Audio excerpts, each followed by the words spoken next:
7 years old and already too observant for his own good. "Hey, buddy, how was school?" "Fine." Mason dropped his backpack and wandered over to the workbench, running his fingers along the smooth edge of the cabinet door. "Mrs. Patterson said I did good on my spelling test." "Did well," Ethan corrected automatically. "Did well." Mason looked up at him, and Ethan saw something calculating in those dark eyes, too much like his mother's eyes. "Uncle Ben called." Ethan's jaw tightened. "Yeah?" "He said you're supposed to call him back. He said it's important." Mason paused, still looking at him with that unnerving intensity. "Are you going to go on a date?" There it was. Ethan picked up a piece of sandpaper and ran it along the cabinet edge, not looking at his son. "Uncle Ben talks too much. He said you need to meet someone nice. He said you're lonely." "I'm not lonely. I've got you, don't I?" Mason frowned, a crease forming between his eyebrows that made him look older than 7. "That's different." "How's it different?"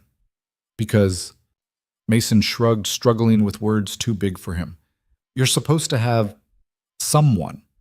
Like Jamie's dad has Miss Rodriguez now. They go to movies and stuff." Ethan set down the sandpaper. He should have seen this coming. Ben had been pushing for months now, ever since Ethan's ex-wife Vanessa remarried and moved to Portland with her new husband.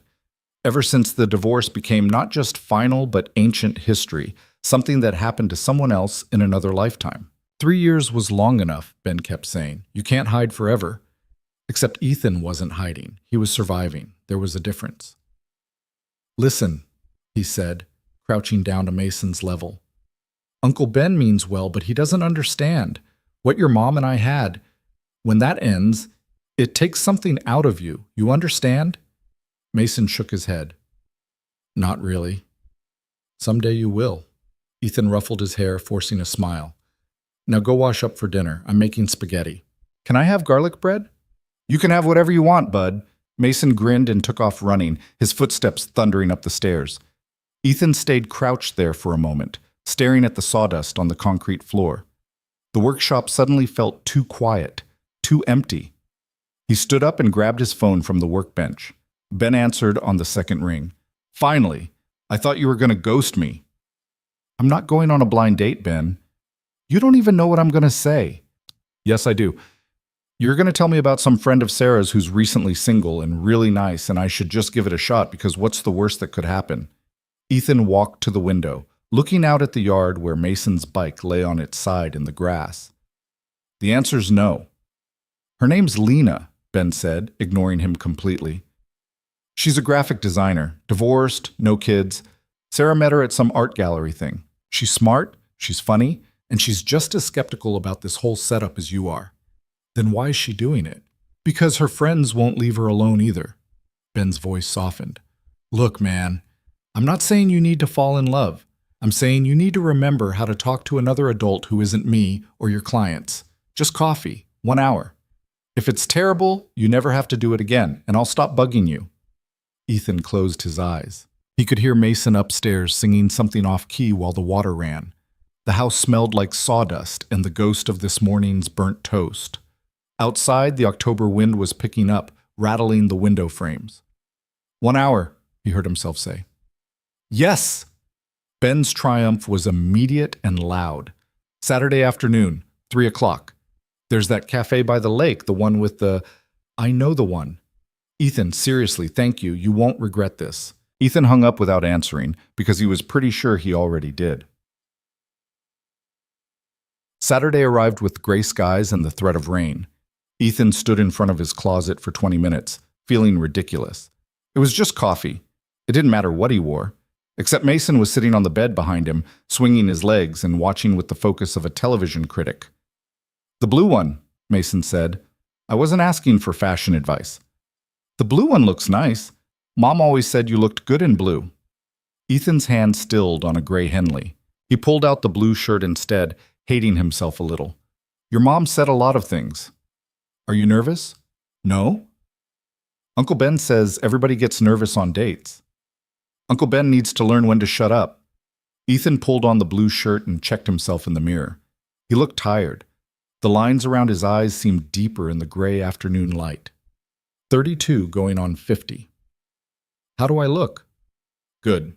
Mason hopped off the bed. You should bring flowers. I'm not bringing flowers. Why not? Because it's not that kind of date. Ethan grabbed his wallet and keys, then hesitated. You're going to be okay here with Grandma, right? She's going to make me help with her puzzle, the one with 1,000 pieces of just sky. Mason made a face. But yeah, I'll be okay.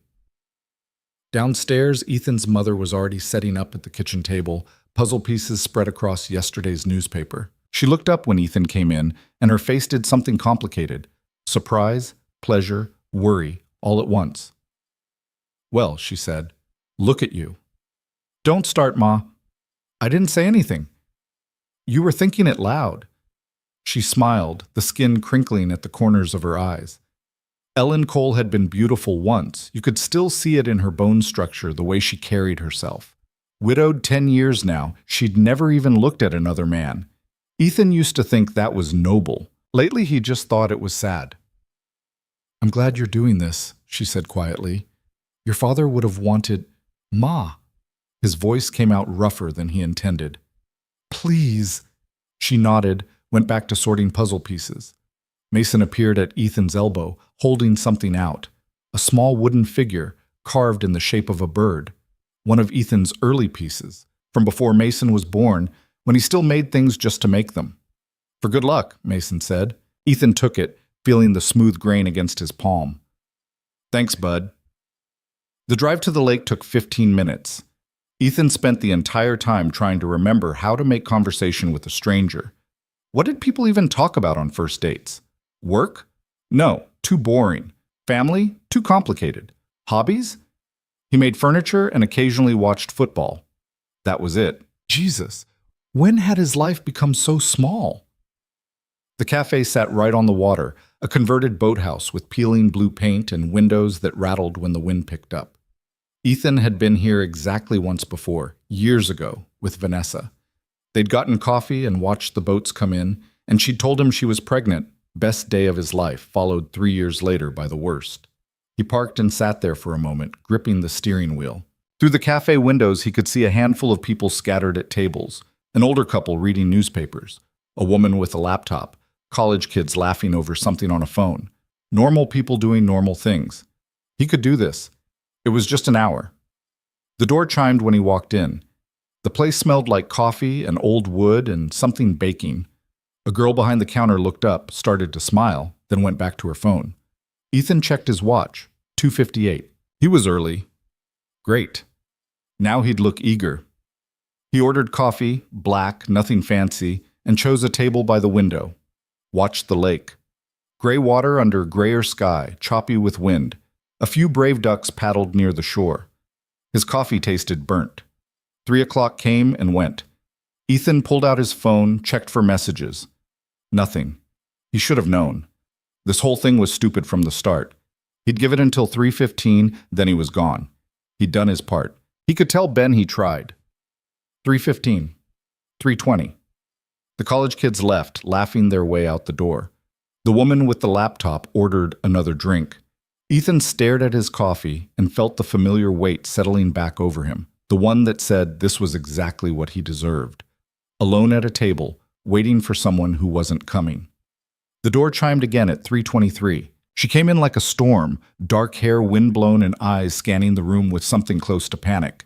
Jeans and a gray jacket, a bag slung over one shoulder, no makeup that he could see. She spotted him. He must have looked as awkward as he felt, alone at a table with an empty chair across from him, and her expression shifted to something like resignation. She walked over. Ethan? Yeah. He started to stand, then wasn't sure if he should, ended up doing an awkward half-rise. Lena? I'm late. I'm sorry. My car. There was this whole thing with... She stopped, took a breath.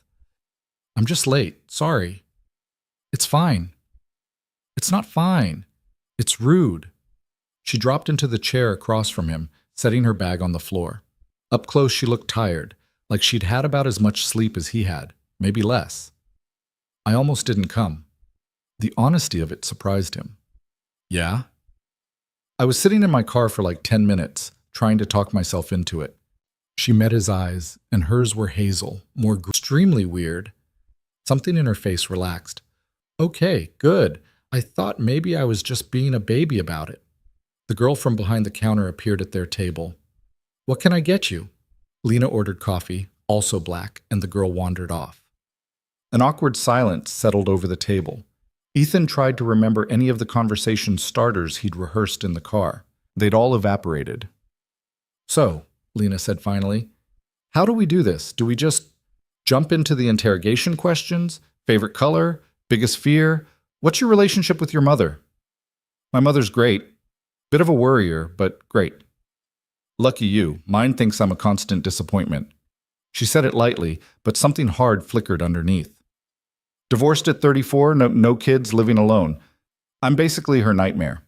Divorced at 29, one kid, living with my mom because my ex got the house. Ethan shrugged. Pretty sure I'm winning the nightmare competition. You live with your mom? She lives with me. Technically, it's my house. She just moved in after my dad died. Helps with Mason. That's my son. Lena's coffee arrived. She wrapped her hands around the mug like she was trying to absorb the warmth. How old? 7. He's the one who told me I should bring you flowers. You didn't bring flowers. I didn't want to seem... Ethan gestured vaguely. You know. Desperate? She smiled slightly. I appreciate that. You're welcome. They sat there drinking coffee, watching each other across the table. The wind rattled the windows. Someone in the kitchen dropped something with a crash, followed by swearing. Lena's smile widened. This is the worst first date I've ever been on, she said. Same. And I once had a guy spend the entire meal talking about his fantasy football league. I once had a woman spend an hour explaining why astrology is more real than psychology. Lena laughed, a real laugh, surprised out of her. It changed her whole face, made her look younger, less guarded. Okay, you win. What do I win? I don't know, bragging rights? She leaned back in her chair, studying him. Can I ask you something real? Sure. Oh, why'd you agree to this? And don't say because your friend wouldn't shut up about it. I want the actual reason. Ethan turned his coffee mug in his hands, watching the liquid swirl. Nobody had asked him that. Not Ben, not his mother, not even Mason in his own roundabout way. They'd all just assumed he was ready, or should be ready, or needed to be ready. Nobody asked if he actually was. My son, he said finally. Mason. He's been, I don't know, worried about me, I guess, in the way kids do when they don't have the words for it. And I realized I've been showing him how to be afraid, how to shut down and play it safe and never risk anything. That's not... He stopped, surprised by how much he'd said. That's not what I want to teach him. Lena was quiet for a moment. Then, my best friend told me I was turning into a ghost. Said I was so busy protecting myself that I forgot how to actually live. She looked out the window at the lake. She wasn't wrong. So we're both here out of guilt. And fear. And friends who won't mind their own business. Mostly that. She turned back to him. You want to get out of here? Ethan blinked. What? This place is depressing. The coffee's terrible. It smells like wet dog, and those ducks outside look like they're plotting something. She stood up, grabbing her bag. There's a diner about 2 miles from here. Food's greasy, coffee's worse, but at least it's honest about what it is. I thought we were doing coffee. We did coffee. It sucked. Now let's do something that sucks less. She paused, and something vulnerable flickered across her face. Unless you want to call it. I'd understand. Ethan looked at her, really looked. Wind-blown hair, tired eyes, walls built so high she probably couldn't see over them herself. Running late and running scared and still standing there offering him an out if he wanted it. He stood up. I'll drive. What's up? The diner was called Sal's, and it looked like it hadn't been updated since 1987. Red vinyl booths with duct tape patches, a jukebox that probably didn't work, fluorescent lights that buzzed and flickered. The smell of fryer grease hit them the moment they walked in. Perfect, Lena said. They slid into a booth near the back. A waitress appeared immediately. Older woman, name tag that said Deb. A look that said she'd seen everything and wasn't impressed by any of it. Coffee? Deb asked. Please, Lena said. Make it 2, Ethan added. Deb poured from a pot that looked like it had been brewing since morning, then wandered off without asking if they wanted menus. Lena took a sip and made a face. That's legitimately awful. You picked the place. I know. I'm committed to my choices. She set down her mug. So, carpenter, right? That's what Sarah said. Furniture, mostly. Custom pieces, repairs, whatever people need. Ethan wrapped his hands around his own mug. The coffee was terrible, but at least it was hot. You do graphic design? Freelance, mostly branding work, some illustration. Pays the bills, barely. She traced a finger along a crack in the vinyl seat. I used to want to be a real artist, like gallery shows and everything. Stupid kid dreams. What changed? Got married, needed stable income. Turns out stable income and artistic dreams don't really coexist. She said it matter-of-factly, but Ethan heard the loss underneath. What about you? You always want to work with wood. My dad was a carpenter, learned from him. Ethan stared into his coffee. He died when I was 22, heart attack at a job site. Just gone. I'm sorry. It was 10 years ago. Doesn't mean it doesn't hurt. No, it didn't. Ethan looked up at her, surprised again. Most people got awkward when he mentioned his father, changed the subject as fast as possible. Lena just sat there, eyes steady, like loss was something she understood. Deb reappeared. You two eating or just camping out? Lena glanced at Ethan, eyebrow raised. He shrugged. Burger, fries. Same, Lena said. Deb grunted and left. The jukebox in the corner suddenly crackled to life, playing something old and scratchy that might have been Elvis. Neither of them had touched it. Haunted diner, Lena said. Even better. You believe in ghosts? I believe in things that stick around when they're not wanted. She tilted her head, studying him. How long were you married? 5 years. Together for 7. The answer came automatically, like a fact he'd memorized. You? 8 years total. Married for 6. She paused. He was my college boyfriend. We did that thing where you graduate and everyone else is getting married, so you just follow along. Like it's the next assignment. What happened? He wanted someone quieter, more agreeable, less likely to argue when he made decisions without me. Lena's voice stayed even, but her hands tightened around her mug. Took me way too long to realize he wasn't looking for a partner. He was looking for a prop. Ethan recognized that tone. The one that meant you'd spent years explaining yourself in your own head until the words came out smooth and practiced. He'd done the same thing after Vanessa left. Mine wanted excitement, he said. Adventure. Someone who'd quit his job and backpack through Europe or whatever. I was too steady, too boring, too happy just staying put. He stared at the table. Funny thing is, I didn't feel happy. I felt safe. Turns out that's not the same thing. No, Lena said quietly. It's really not. The food arrived. Burgers that were probably frozen yesterday, fries that glistened with grease. It looked perfect. They ate in comfortable silence for a while, the kind that didn't need filling. The diner was mostly empty, except for a guy at the counter, reading a newspaper, and a young couple in the corner booth who couldn't stop touching each other. Lena watched them for a moment, something wistful crossing her face. Think they'll make it? What? Those two. Think they'll beat the odds? Ethan looked. Then the guy was feeding the girl a French fry, and she was laughing, and they both looked so goddamn certain that nothing bad could ever touch them. He remembered feeling like that once, 1,000,000 years ago. Probably not, he said. Wow, dark. You asked. I did. She took another bite of her burger, ketchup smearing at the corner of her mouth. She wiped it away with a napkin. Can I ask you something else? Do you actually want to be here? Right now, I mean. Not the philosophical here like existing on Earth, just here with me, in this terrible diner. Ethan set down his burger. It was a dangerous question, the kind that required an honest answer. He could feel the walls going up, the instinct to deflect and protect. But Lena was looking at him with those hazel eyes, and she looked just as scared as he felt, and something in him decided to jump. Yeah, he said. I do. Her shoulders dropped, tension releasing. Good. Me too. You sound surprised. I am. I figured I'd hate this.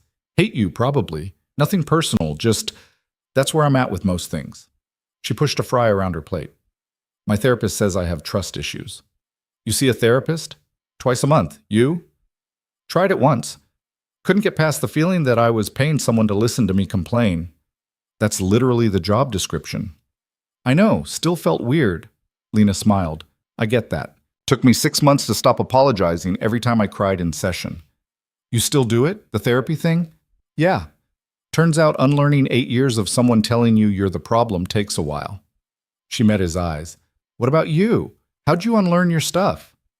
I didn't. I just got really good at building furniture and not thinking about it. Ah, the healthy approach. Hey, it works. Does it? The question hung there. Ethan thought about his workshop, the hours he spent alone with sawdust and silence.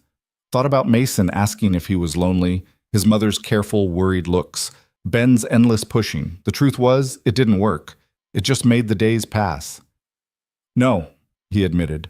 Not really. Points for honesty. Lena finished her coffee, grimacing at the taste. You know what's weird? I feel like I've known you longer than an hour. Same. Is that normal for dates? I don't know. I haven't been on one in over 3 years. 4 for me. She leaned back against the booth. So we're both just winging it. Seems like it. Outside, the gray afternoon was turning into gray evening. The diner's lights reflected in the windows, making the world beyond look fuzzy and distant. Deb came by with the coffee pot, refilling their mugs without asking. The couple in the corner booth finally left, still wrapped up in each other. Tell me about your son, Lena said. So Ethan did. He told her about Mason's obsession with dinosaurs last year, how he'd insisted on being a paleontologist for Halloween, about the way he hummed when he was concentrating, how he still slept with a stuffed elephant named Dr. Trunk, how he asked questions that didn't have easy answers and looked at Ethan like he hung the moon, even though Ethan was pretty sure he was screwing up the parenting thing on a daily basis. He sounds great, Lena said when he finished. He is. He's the only thing I got right. I doubt that's true.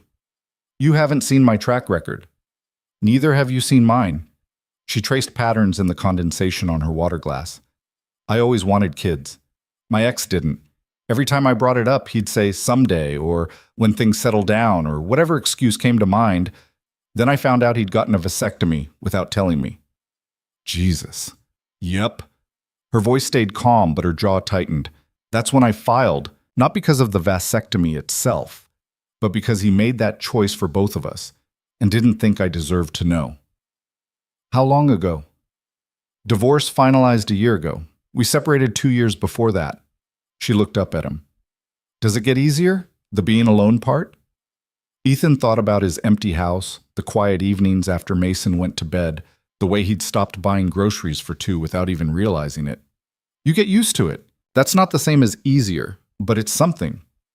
That's what I'm afraid of, getting so used to it that I forget there's another option.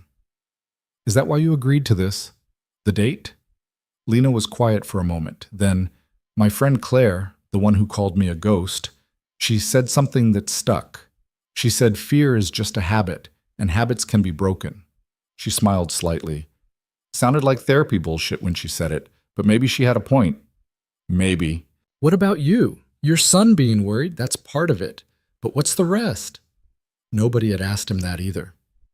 Ethan looked at this woman across from him, this stranger, who somehow wasn't a stranger anymore, and found himself wanting to tell the truth.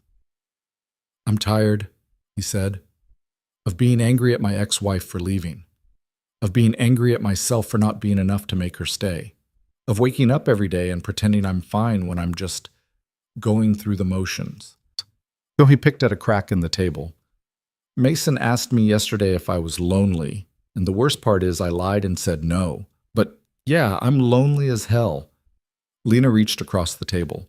For a second, Ethan thought she was going to take his hand, but she just pushed the ketchup bottle toward him, a small gesture that somehow felt bigger. Me too, she said. They sat there as the diner filled up with the dinner crowd. Families, couples, a group of teenagers, loud and careless. Deb brought them pie they didn't order, mumbling something about it being old and needing to clear inventory. It was apple, and it was actually pretty good. Can I tell you something embarrassing? Lena asked, halfway through her slice. Please, I practiced what I was going to say to you, like, actually rehearsed in front of my mirror. She laughed. I had talking points prepared. Hobbies, career goals, favorite books, the whole thing. How many did you get through? Exactly 0. Same here. I had a whole thing about sustainable wood sourcing. Sexy. I thought so. She grinned, and Ethan felt something shift in his chest, a loosening, like a knot coming undone. When was the last time someone had made him laugh? Actually laugh, not the polite chuckle he gave clients, or the automatic smile he used with Mason when he was too tired to mean it. What would you have said, he asked, if you'd used your talking points? Probably something boring about kerning and font psychology. You? Definitely the wood sourcing thing, maybe some stuff about joinery techniques. We would have put each other to sleep. Absolutely. Lena set down her fork, pie half finished. This is better. The honest stuff, the messy stuff. I like this better. Yeah, Ethan said. Me too. The diner door chimed as more people came in, bringing cold air with them. Ethan glanced at his watch and was shocked to see it was past 6. 3 hours. They'd been here 3 hours, and it felt like 20 minutes. I should go, he said, not moving. Mason's probably driving my mom crazy by now. And I've got a project deadline Monday that I've been avoiding. Lena didn't move either. But this was nice. It was. They looked at each other across the table, and Ethan felt the weight of the moment, the choice sitting there between them. They could leave it here. Nice evening, good conversation, proof that they were both capable of human connection. Safe. Simple. No risk. Or, would you want to do this again? The words came out before he could stop them. Lena's eyes widened slightly.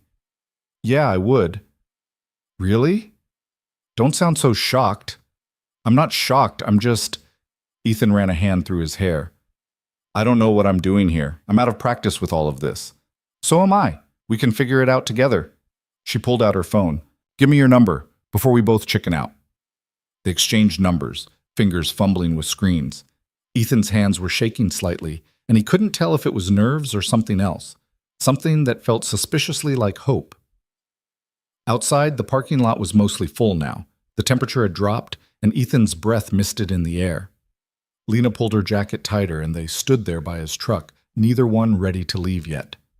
Thank you, she said, for not being as terrible as I expected. Wow, high praise. I mean it. I was ready to hate this, hate you, go home and tell Claire she was wrong and I was right, and I never needed to leave my apartment again.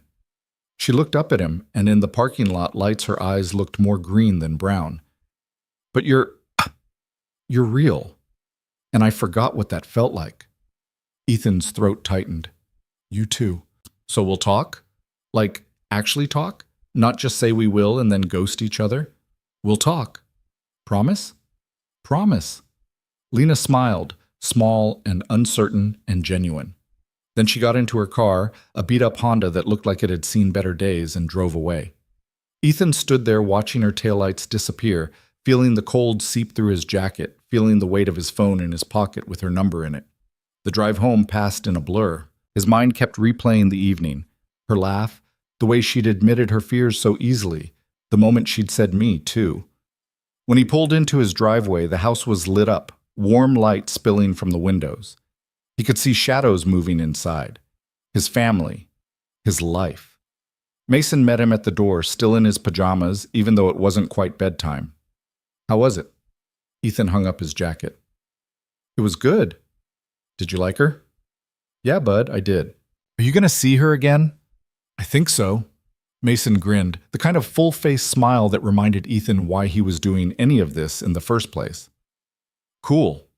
His mother appeared in the kitchen doorway, puzzle dust on her hands, hope written across her face in a way she tried to hide. Good evening? Good evening, Ma. I'm glad, honey. She went back to her puzzle. Mason tugged at Ethan's sleeve. Come see what Grandma and I built. It's all clouds so far, but she says the sky's the hardest part. Ethan let himself be pulled into the kitchen, where 1,000 pieces of blue-gray cardboard covered the table. He sat down and helped them fit pieces together, listening to Mason chatter about school and dinosaurs, and how Jamie's dad was taking him to a real excavation site next month. Later, after Mason was in bed and his mother had retired to the guest room she'd taken over years ago, Ethan stood in his workshop in the dark. The cabinet sat where he'd left it, still unfinished, still waiting. He ran his hand along the smooth wood, feeling the grain beneath his palm. His phone buzzed. A text from an unknown number. Made it home. Thanks for not being a serial killer. Ethan smiled and saved her contact. Typed back, same to you. The bar was low, but you cleared it. 3 dots appeared, disappeared, appeared again. I'll try to contain my pride. He hesitated, then wrote, next time we should pick a place with better coffee. The response came quickly. Next time? Yeah, if you want. A longer pause this time. Then, I want. Ethan set down his phone and looked around his workshop. At the half-finished projects, the tools his father had handed down, the sawdust that never quite disappeared no matter how much he swept. This was his kingdom, his refuge, the place where he came to hide from everything complicated and messy and real. But standing there in the dark, he thought about hazel eyes and honest answers and someone saying me too. Thought about Mason's grin and his mother's quiet hope. Thought about the difference between being safe and being happy. Maybe it was time to stop hiding. The cabinet could wait another day. The second date happened 4 days later, on a Wednesday evening that felt too ordinary for something that made Ethan's stomach tight with nerves. They'd texted back and forth in the days between. Nothing heavy, just small exchanges that felt bigger than they were. Lena sent him a photo of a particularly hideous logo she'd been asked to fix. He sent her a picture of Mason's latest drawing, a dinosaur eating what appeared to be a building. She wrote back, future architect or future disaster movie director? Both probably, he'd replied. They met at a different place this time, a small Italian restaurant that wasn't trying too hard. Lena was already there when he arrived, sitting at a corner table with a glass of red wine, scrolling through her phone. She looked up when he approached, and something in her face relaxed. You came, she said. Did you think I wouldn't? I had about a 60-40 confidence level. Ethan sat down across from her. Which way? Started at 40, moved up to 60 when you didn't cancel this morning. A waiter appeared, young guy with gelled hair and an Italian name tag that probably wasn't real. Ethan ordered water, then changed his mind and got wine too. The waiter left them with menus that were bigger than necessary. How's the project deadline? Ethan asked. Finished it at 2 in the morning yesterday. Client hated it, asked for 17 changes, then approved the original design I sent them 3 weeks ago. Lena took a sip of wine. How's the cabinet? Still sitting in my workshop, judging me for procrastinating. Furniture can't judge you. You haven't seen this cabinet. She smiled, and Ethan felt that same loosening in his chest he'd felt at the diner. Like breathing was easier when she was around. They ordered food, pasta for her, chicken parmesan for him, and fell into the kind of conversation that picked up right where they'd left off, no awkward restart needed. Mason asked about you, Ethan said. Lena's eyebrows went up. He did? Wanted to know if you were nice, if I was going to see you again. What did you tell him? That you were nice, that I wanted to see you again. Ethan turned his wine glass in his hands. He's too invested in my dating life for a 7-year-old. Maybe he just wants you to be happy. Maybe I don't know how to explain to him that it's more complicated than that. Lena set down her glass. Is it more complicated? Isn't everything? Sometimes, but sometimes we make things complicated because simple feels too scary. She tilted her head, studying him. You're doing it right now, the thing where you deflect by making it philosophical.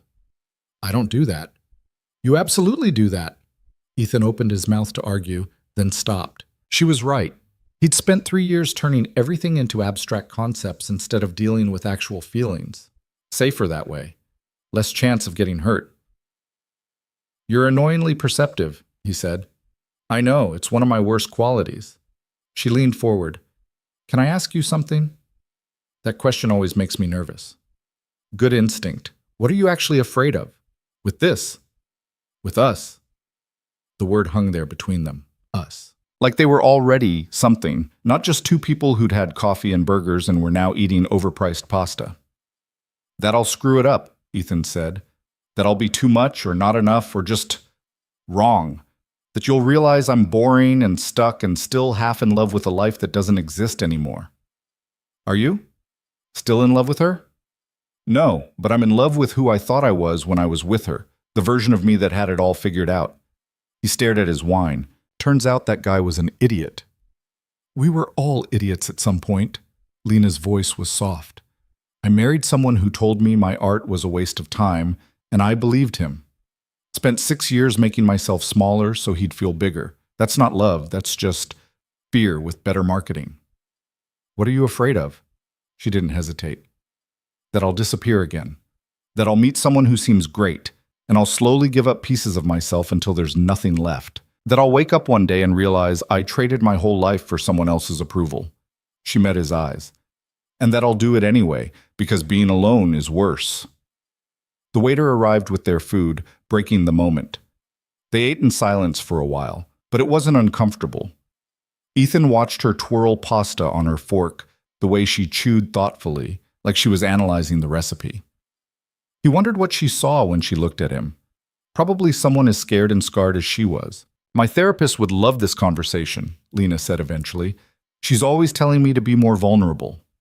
How's that working out? Terrible. I hate it. But apparently it's healthy or whatever. She pointed her fork at him. What about you? You said you tried therapy once. Yeah, lasted exactly 3 sessions. What happened? Ethan cut into his chicken, watching cheese stretch between the pieces. The therapist asked me to describe my perfect day. And I couldn't. I just sat there, completely blank. Couldn't picture a single thing that would make me happy. Jesus. That's when I realized I'd spent so long just surviving that I forgot what living actually felt like. He took a bite, chewed, swallowed. So I stopped going. Figured it was easier to not think about it. And now? Now I'm sitting here with you, eating mediocre chicken, having the most honest conversation I've had in years. He looked at her. So maybe things are changing. Lena smiled, small and real. Mediocre chicken. Wow. You really know how to sweet-talk a woman. I'm out of practice. I've noticed. They finished eating and ordered tiramisu to split, even though neither of them was particularly hungry. The restaurant was filling up now, voices rising around them, but their corner felt separate, protected, like they'd carved out a small space where the rest of the world couldn't quite reach. Tell me about your art, Ethan said. The stuff you wanted to do before the graphic design. Lena's expression shifted. Surprise, then something guarded. Why? Because you brought it up at the diner, and then we moved on. But I could tell it mattered. Still matters. She was quiet for a moment, fork pushing tiramisu around the plate. I wanted to paint, big, weird, abstract stuff that didn't make sense to anyone but me. I had a studio apartment in college where I'd stay up until 3 in the morning, just covering canvases with color. Her voice went soft, distant. My ex hated it, said it was childish, a hobby, not a real career, and I listened to him because I thought that's what adults did. Put away the silly dreams and get practical.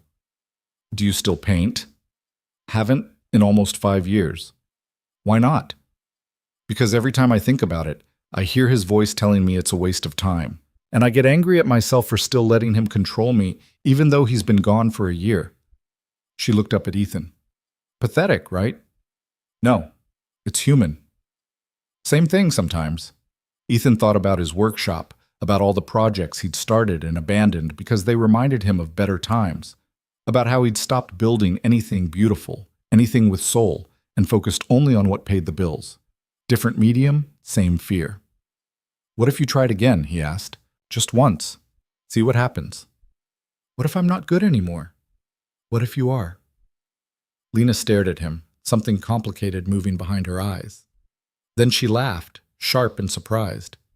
You're kind of pushy, you know that? I'm really not. You are. In this quiet, sneaky way. She pointed at him with her fork. I'm on to you, Ethan Cole. Noted. They left the restaurant around 9, walking out into a night that had turned cold and clear. Stars were visible despite the streetlights, scattered across the sky like someone had spilled salt. Lena pulled her jacket tight and breathed out fog. I parked 2 blocks over, she said. Street parking's a nightmare around here. I'll walk you. You don't have to. I know. They walked slowly, neither one in a hurry. The streets were quiet for a Wednesday, just a few cars passing, a couple coming out of a bar down the block. Ethan's hands were in his pockets, and he was hyper-aware of the space between them, close enough to touch, far enough to be safe. "Can I tell you something weird?" Lena asked. "You keep asking that. I'm starting to think you're actually weird." "Oh, I definitely am, but this is different." She glanced at him. "I've been on maybe a dozen first dates since my divorce. And every single one, I spent the whole time planning my exit strategy, watching the clock counting down until I could politely leave. And this time? This time I forgot to look at my phone once." She stopped walking, turning to face him.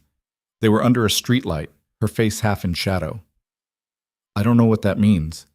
Ethan's heart was doing something complicated in his chest. "Maybe it means you weren't looking for an exit. Maybe. Or maybe it means I'm getting reckless in my old age.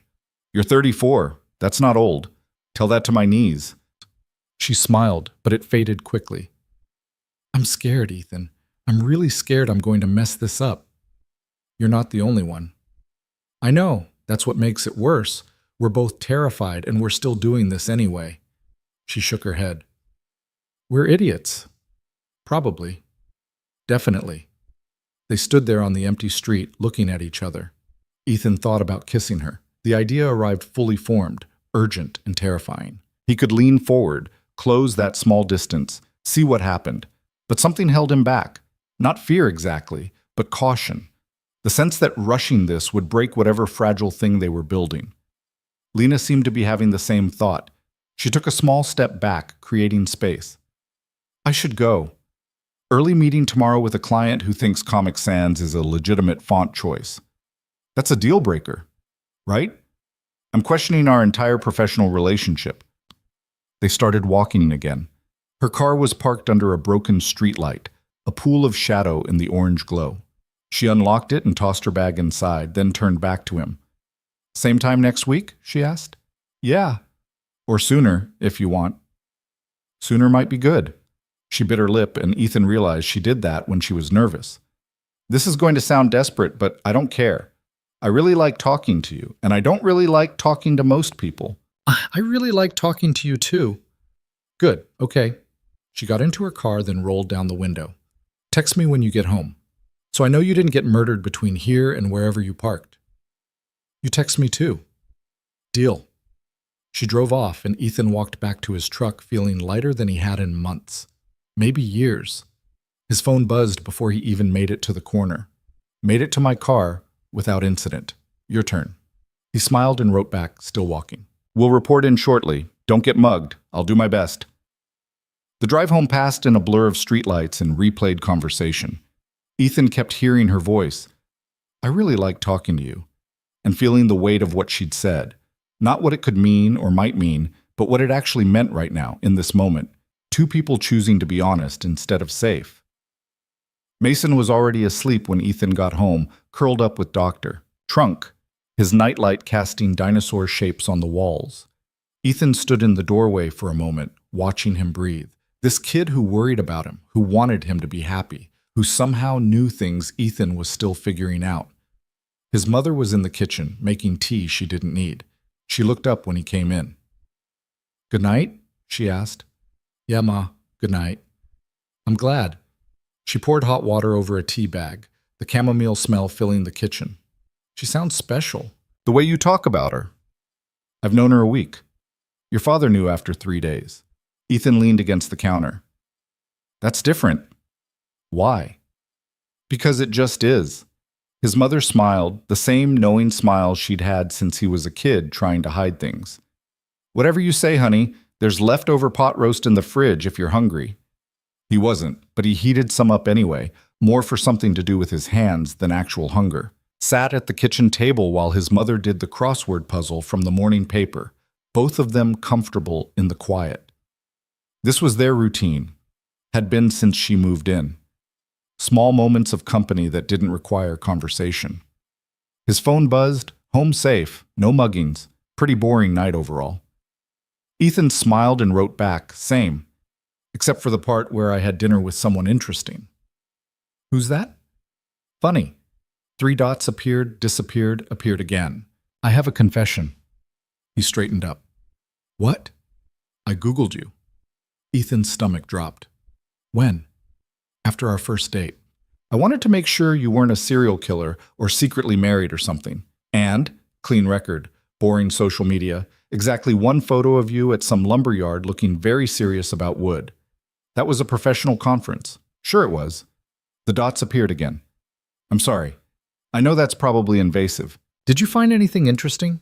Just that you're exactly who you said you were, which is somehow more terrifying than finding out you had a secret life. Ethan stared at his phone, something warm spreading through his chest. Why is that terrifying? Because it means you're real, and real people can hurt you. He understood that. Understood it bone deep, in the way you understand things that have already happened to you. Real people can also be worth it, he wrote. The response came quickly. I'm starting to believe that. They texted until almost midnight, nothing important, just the small details of their days. Lena told him about her client meeting, the one who loved Comic Sans. He told her about Mason's school project, how they were supposed to build a model of the solar system, and he'd chosen to make Saturn's rings out of pool noodles. She sent him a photo of her apartment, messy, full of half-finished design projects and takeout containers. He sent her one of his workshop at night, the cabinet still waiting. You should finish that, she wrote, tomorrow. Promise? Promise. When he finally fell asleep, it was after 2 a.m, and he was smiling. The days started blurring together after that, marked only by when he'd see Lena next. They fell into a pattern, dinner twice a week, long text conversations in between, the occasional phone call that lasted hours without either of them noticing. Ethan finished the cabinet and started a new project, a bookshelf for a client who wanted something modern and minimal. He found himself working with more care, more attention, like Lena's voice in his head reminded him that beautiful things were worth the effort. Mason noticed. You're humming, he said one afternoon, watching Ethan sand wood in the workshop. Am I? Yeah, you never hum. Ethan stopped, realizing his son was right. When had he started doing that? Just in a good mood, I guess. Because of Lena? Partly. Mason climbed up onto the workbench, legs dangling. He'd grown in the last month, or maybe Ethan was just noticing it now. When do I get to meet her? I don't know, bud. We're still figuring things out. But you like her? Yeah, I do. Does she like you? Ethan set down the sandpaper. I think so. I hope so. Then you should let me meet her. I'm good at meeting people. Mason said it with complete confidence, like it was an established fact. I met Jamie's dad's girlfriend, and I told her she had nice shoes, and she gave me a cookie. That's basically extortion. What's extortion? Never mind. Ethan ruffled his hair. When the time's right, okay? I don't want to rush it. Mason considered this, swinging his legs. Okay, but don't wait too long. What if she gets impatient and finds someone else? Where are you learning this stuff? TV and Jamie. He knows a lot about dating. Jamie's 7. He says his dad knows a lot, and he tells him things. Ethan made a mental note to have a talk with Jamie's dad about appropriate conversation topics for second graders. Well, I appreciate the concern, but I think we're okay for now. If you say so. Mason hopped down from the bench. Can we have tacos for dinner? Sure. With the crunchy shells? Is there any other kind? Mason grinned and ran off, and Ethan went back to his sanding. But his son's question stuck with him. When would he introduce Lena to Mason? When would this thing between them become real enough to include the most important person in his life? He brought it up with Lena that night over the phone. She was at home. He could hear her moving around, the sound of dishes clattering. Mason wants to meet you, he said. There was a pause. Really? He's been asking about you. Thinks I'm going to lose you if I don't act fast. Lena laughed. Smart kid. When does he think this meeting should happen? Soon, but I told him we'd wait until we were ready. Are we ready? Ethan sat down on his bed, phone pressed to his ear. Outside his window, the October night was clear and cold. I don't know. I've never done this before. The introducing someone to my kid part. I've never been introduced to someone's kid before. So we're even. He heard water running, then shutting off. Does it scare you? Yeah. What if he doesn't like you? Or what if he does like you, and then things don't work out between us, and he gets hurt? Those are both valid fears. That's not helpful. I know, sorry. Lena was quiet for a moment. Here's what I think. Mason's going to be okay regardless, because you're his dad and you'll make sure of it. And if things don't work out between us, which, for the record, I'm really hoping they do, but if they don't, you'll handle it. You'll both handle it. You sound sure. I'm not, but I'm trying this thing where I don't let fear make all my decisions. How's that going? Terrifying, but also kind of liberating. He heard her moving again, the creak of what sounded like a couch. Can I tell you something? Always. I bought paint. Ethan sat up straighter. You did? After our last conversation, I couldn't stop thinking about it. So I went to the art store and I bought canvases and brushes and paint. Like way too much paint. My living room looks like an art supply warehouse exploded. That's great, Lena. I haven't used any of it yet. It's all just sitting there staring at me. But I bought it. That's something, right? That's everything. She made a sound that might have been a laugh or a sob or both. I'm 34 years old and I'm terrified of paint. How pathetic is that? It's not pathetic. It's honest. Ethan lay back on his bed, staring at the ceiling. You want to know what I did today? What? Started building something that isn't for a client, just for me. A chair, nothing fancy. But I'm making it the way I want to, not the way someone else thinks it should be. That's huge. It's a chair. It's not about the chair, Ethan. It's about the choice. Her voice was soft. We're both doing it, choosing to do things that scare us. Yeah, we are. They talked for another hour about nothing and everything. Lena told him about her favorite painting professor in college, how he used to say that good art came from the places that hurt. Ethan told her about his father teaching him to use a chisel, the patience it required, the respect for the wood. They talked about their marriages, their divorces, the ways they'd both shrunk themselves down to fit into spaces that were never meant for them.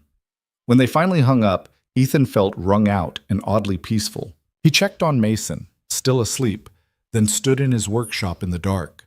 The chair sat on the workbench, barely started, just rough pieces waiting to be shaped. He ran his hand along the wood, feeling the grain, the potential. Fear is just a habit, Lena's friend had said, and habits can be broken. Maybe it was time to start breaking some.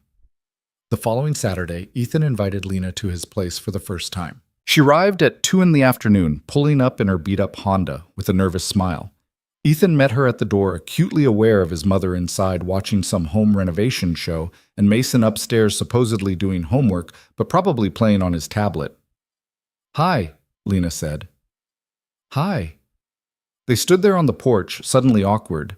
They'd been texting and calling for 2 weeks now, had gone on 5 actual dates, but somehow this felt different, more real. She was at his house, stepping into his actual life. Not just the controlled environments of restaurants and coffee shops. Come in, Ethan said, stepping aside. Lena walked into the living room, looking around with open curiosity. The house was clean, his mother had insisted, but cluttered with life. Mason's backpack by the stairs, a puzzle taking over the coffee table, photographs on the walls showing various stages of Ethan's life. Lena stopped at one, a picture of him and his father at a job site, both of them covered in sawdust and grinning. That's him? She asked softly. Yeah, that was about 6 months before he died. You look like him. Everyone says that. His mother appeared from the kitchen, wiping her hands on a dish towel. Ellen Cole was 62 and composed, the kind of woman who'd raised 3 sons and still had fight left in her. She smiled at Lena, warm but assessing. You must be Lena. I'm Ellen. It's nice to meet you, Mrs. Cole. Please call me Ellen. Mrs. Cole makes me feel ancient. She glanced at Ethan. I was just about to head out. Book club at Patricia's. Ethan frowned. Your book club's not until Thursday. Is it? Well, I must have gotten confused. She grabbed her purse, still smiling. You two have a nice afternoon. Mason's upstairs if you need him. She left before Ethan could call her bluff, and he turned to find Lena trying not to laugh. Subtle, she said. She thinks she's helping. She probably is. They stood there in the living room, that awkwardness creeping back. Ethan shoved his hands in his pockets. You want to see the workshop? It's kind of a mess, but I'd love to. He led her through the house and out the back door to the converted garage where he spent most of his time. The workshop smelled like sawdust and varnish, afternoon light slanting through the windows and turning everything gold. Projects in various stages covered every surface. The bookshelf for his client, the chair he was making for himself, half a dozen smaller pieces waiting for attention. Lena walked slowly around the space, touching things gently. She stopped at the chair, running her fingers along the arm. This is beautiful. It's not finished. It's still beautiful. She looked at him. You're really talented, you know that? I'm okay. You're better than okay. This is art, Ethan. Functional art, but art. She gestured around the workshop. All of this. It's what I was trying to do with painting. Make something that matters, something that lasts. Wood lasts longer than paint. Maybe, but paint gets to be pure expression. Wood has to be useful. She tilted her head. Which do you think is harder? Making something beautiful that also serves a purpose. Why? Ethan thought about it, really thought. Because you can't hide behind the expression part. It has to work. It has to hold weight and stand up to use. But if that's all it does, if it's just functional, then you've made something cold. Something without soul. Lena was looking at him with an expression he couldn't read. That's exactly it. That's the balance. What? The thing I could never figure out with my art.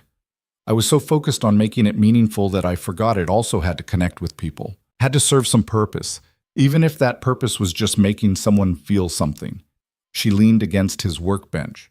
You get that. You've always gotten it. I just make furniture. Stop doing that. What? Minimizing what you do. It's more than furniture. It's craft and care and paying attention to details most people ignore. She picked up one of his chisels, tested the edge carefully. This is what I'm trying to get back to. The part of me that cared about making things matter. Heavy footsteps on the stairs inside the house announced Mason's arrival before he burst through the door to the workshop. He stopped short when he saw Lena, suddenly shy in a way Ethan had never seen him. Hi, Mason said. Hi, Lena said back. You must be Mason. Yeah. He glanced at Ethan, then back to Lena. My dad talks about you a lot. Mason, Ethan started. It's okay, Lena said, smiling. I talk about your dad a lot too. Mason grinned, some of his shyness evaporating. Do you like dinosaurs? I don't know that much about them, but I like learning new things. I know everything about dinosaurs. Want me to tell you? Mason, Ethan tried again. Maybe give Lena a chance to... I'd love to hear about dinosaurs, Lena said, cutting him off. She crouched down to Mason's level. What's your favorite? And just like that, Mason was off, explaining in exhaustive detail the difference between velociraptors and Deinonychus, why the Jurassic Park movies got it all wrong, and how he was definitely going to be a paleontologist when he grew up. Lena listened with genuine interest, asking questions that made Mason light up even more. Ethan watched them, something tight in his chest loosening. He'd been so worried about this meeting, about whether Mason would like her or she'd like him, whether it would feel forced or awkward. But here they were, his son talking about Cretaceous period predators, and Lena taking it all in like it was the most important information she'd ever heard. After 20 minutes, Mason finally wound down. Do you want to see my dinosaur collection? Absolutely. Mason grabbed her hand, just reached out and took it like it was the most natural thing in the world, and dragged her toward the house. Ethan followed, watching Lena let herself be pulled along, laughing at something Mason said. Upstairs in Mason's room, controlled chaos reigned. Toys everywhere, clothes on the floor, posters of dinosaurs covering the walls. Mason started pulling books off his shelf, showing Lena his favorites, explaining which ones had the best pictures and which ones were too babyish now that he was 7. Lena sat cross-legged on the floor, looking at each book he handed her with careful attention.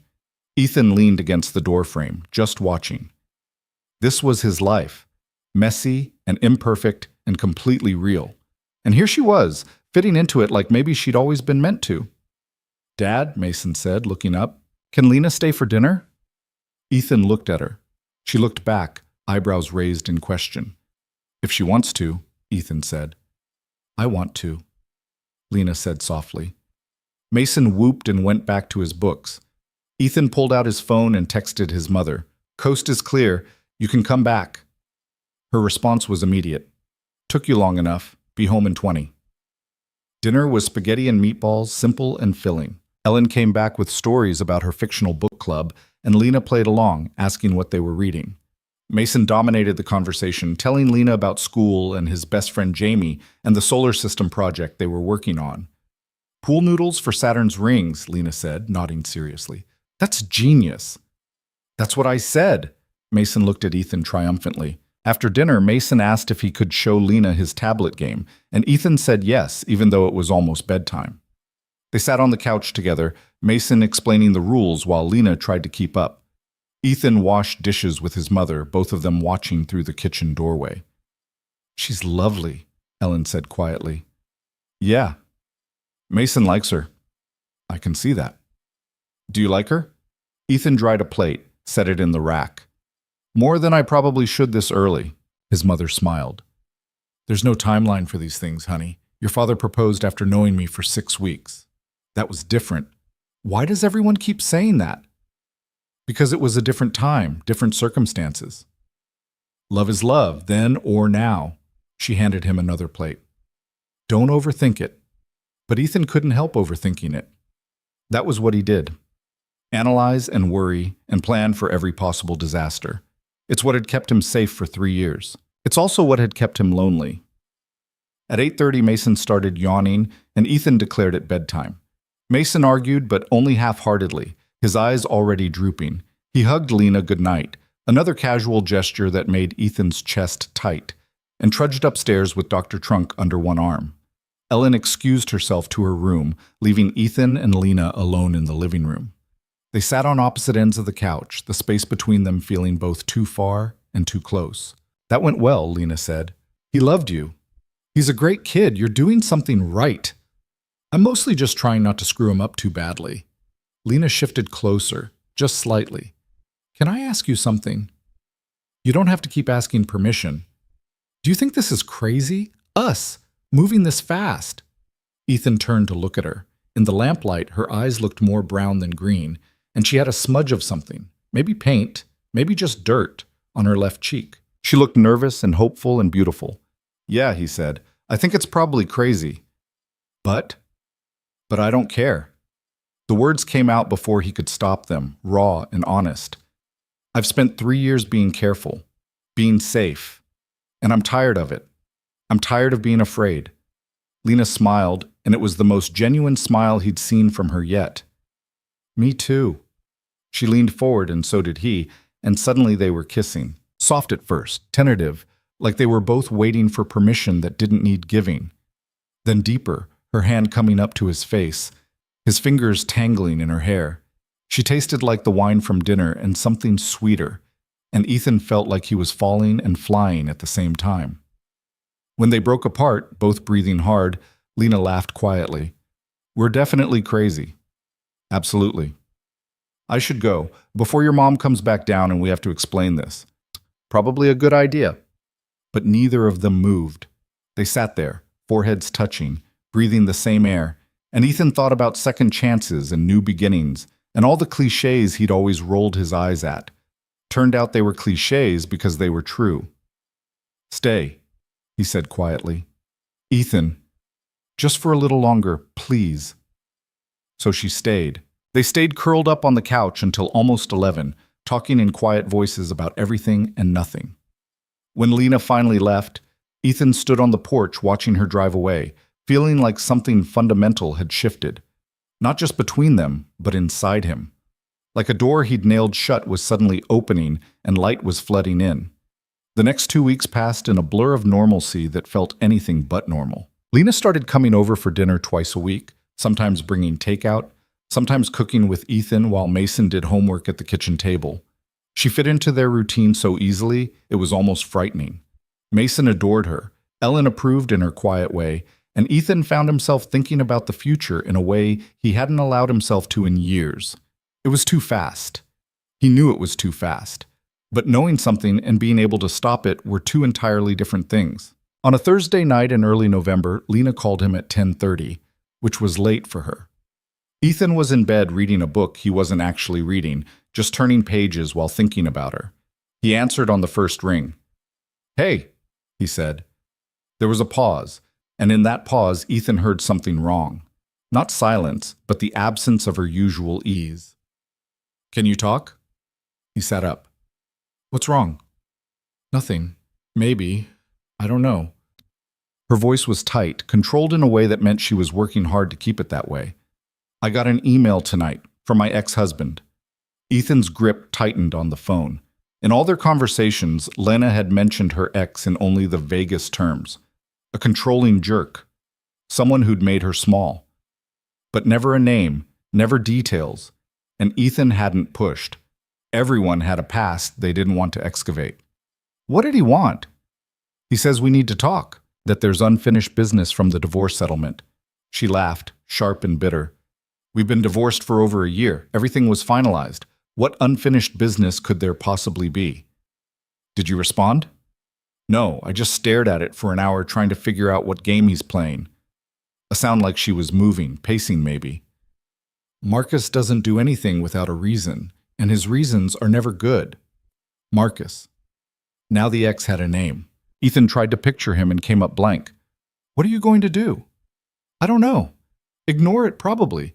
He doesn't get to just show up in my inbox and demand my attention. That's what he used to do, and I'm not playing that game anymore. But Ethan could hear the fear underneath her anger. Whatever this Marcus guy wanted, it had rattled her. Do you want me to come over? It's almost 11. I don't care. Another pause, longer this time. No, I'm okay. I just needed to hear your voice. She took a shaky breath. Sorry. I know this is a lot. Don't apologize. I feel like I'm bringing my mess into your life. Lena, everyone has mess. That's just being human. Ethan lay back down, phone pressed to his ear. You've been dealing with mine, the divorce, the fear, all of it. Let me deal with some of yours. This is different. Marcus is... She trailed off. He's not a good person, Ethan. When we were together, he made me doubt everything. My work, my choices, my worth. He had this way of twisting things, so I was always the problem. Always the one who needed to change. That's abuse. I know, my therapist says the same thing, but it's hard to see it that way when you're in it. When someone you love is telling you that you're too sensitive, too emotional, too difficult, you start believing it. Ethan thought about Vanessa, about the ways she'd made him feel inadequate without ever saying it directly. The sighs when he suggested staying in instead of going out. The comments about other couples and their adventures. The slow erosion of his confidence until he believed he was exactly as boring as she implied. I get it, he said. Maybe not the same way, but I get it. I'm scared he's going to try something, pull me back into his orbit. Her voice got smaller. And I'm scared I'll let him. You won't. How do you know? Because you're not the same person you were when you left him. You're stronger now. You know what you deserve. Do I? Yeah, you do. Ethan stared at his ceiling, at the shadows moving across it from the tree outside his window. And if he tries anything, I'm here. Whatever you need. She was quiet for a long moment. Then, softly, thank you. They talked for another hour about nothing related to her ex. She told him about a new client project, something for a local brewery that wanted to rebrand. He told her about Mason's latest obsession with black holes and how dinner conversation now regularly included discussions of event horizons. Normal things, safe things, until Lena's voice lost that tight quality and she sounded like herself again. When they finally hung up, Ethan lay awake for a long time, staring at the dark ceiling. He had a bad feeling about this Marcus guy. The kind of bad feeling that came from experience, from knowing that some people didn't let go easily, didn't let go at all. 3 days later, the bad feeling proved justified. Ethan was in his workshop finishing the bookshelf when Lena's car pulled into his driveway at 2 p.m. on a Sunday. He wasn't expecting her until dinner. Through the window, he watched her get out, and even from a distance he could see something was wrong. Her movements were jerky, frantic. She came straight to the workshop door and didn't knock, just opened it and stood there. Her face was pale, her eyes red. She'd been crying. Lena. He showed up at my apartment. Ethan set down his tools immediately. When? An hour ago, just knocked on my door like he had every right to be there. Her hands were shaking. I didn't let him in, but he wouldn't leave. Kept saying we needed to talk, that I was being unreasonable, that he'd driven all this way, and the least I could do was hear him out. Did you call the police? And say what? My ex-husband knocked on my door? They're divorced, not enemies, officer. She wrapped her arms around herself. He didn't threaten me, didn't do anything illegal. He just stood there being charming and concerned, like he was worried about me, like he cared. What did he want? He says there was a mistake in the divorce paperwork. Something about a joint account that never got properly divided. He wants me to sign some papers. She laughed, that same bitter sound from the phone call. But I checked with my lawyer after he left. There's no mistake. Everything was handled. He's lying. Ethan crossed to her, put his hands on her shoulders. She was trembling. What did you tell him? That I'd review the papers and get back to him. But I won't. I can't. I don't know what he's trying to do, but it's not about money. She looked up at Ethan, and her eyes were full of fear. He looked good, healthy, happy, and that made it worse because it means he's fine. He moved on like I was nothing, and now he's back because he wants something. You don't have to deal with him alone. I don't want to deal with him at all. I want him to disappear, to stay disappeared. She pulled away, started pacing the small workshop space.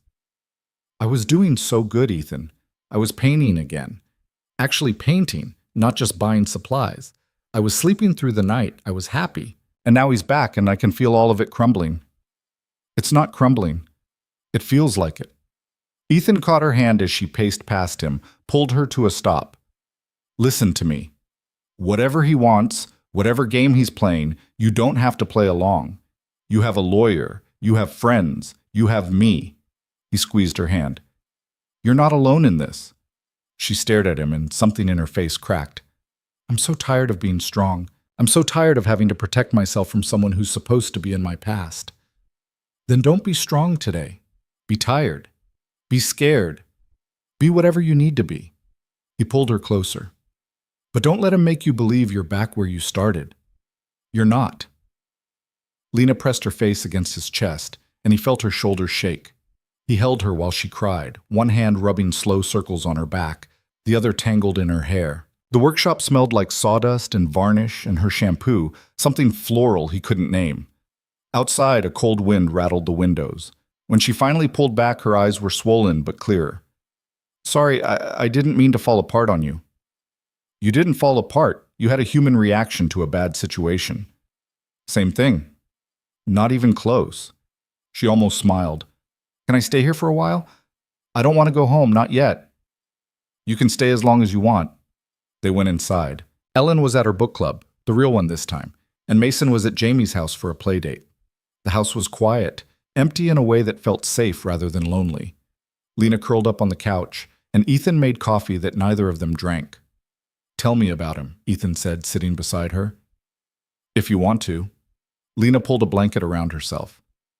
Marcus is a lawyer, corporate law, very successful, makes a lot of money. We met in college. He was 2 years ahead of me, already doing the law school thing.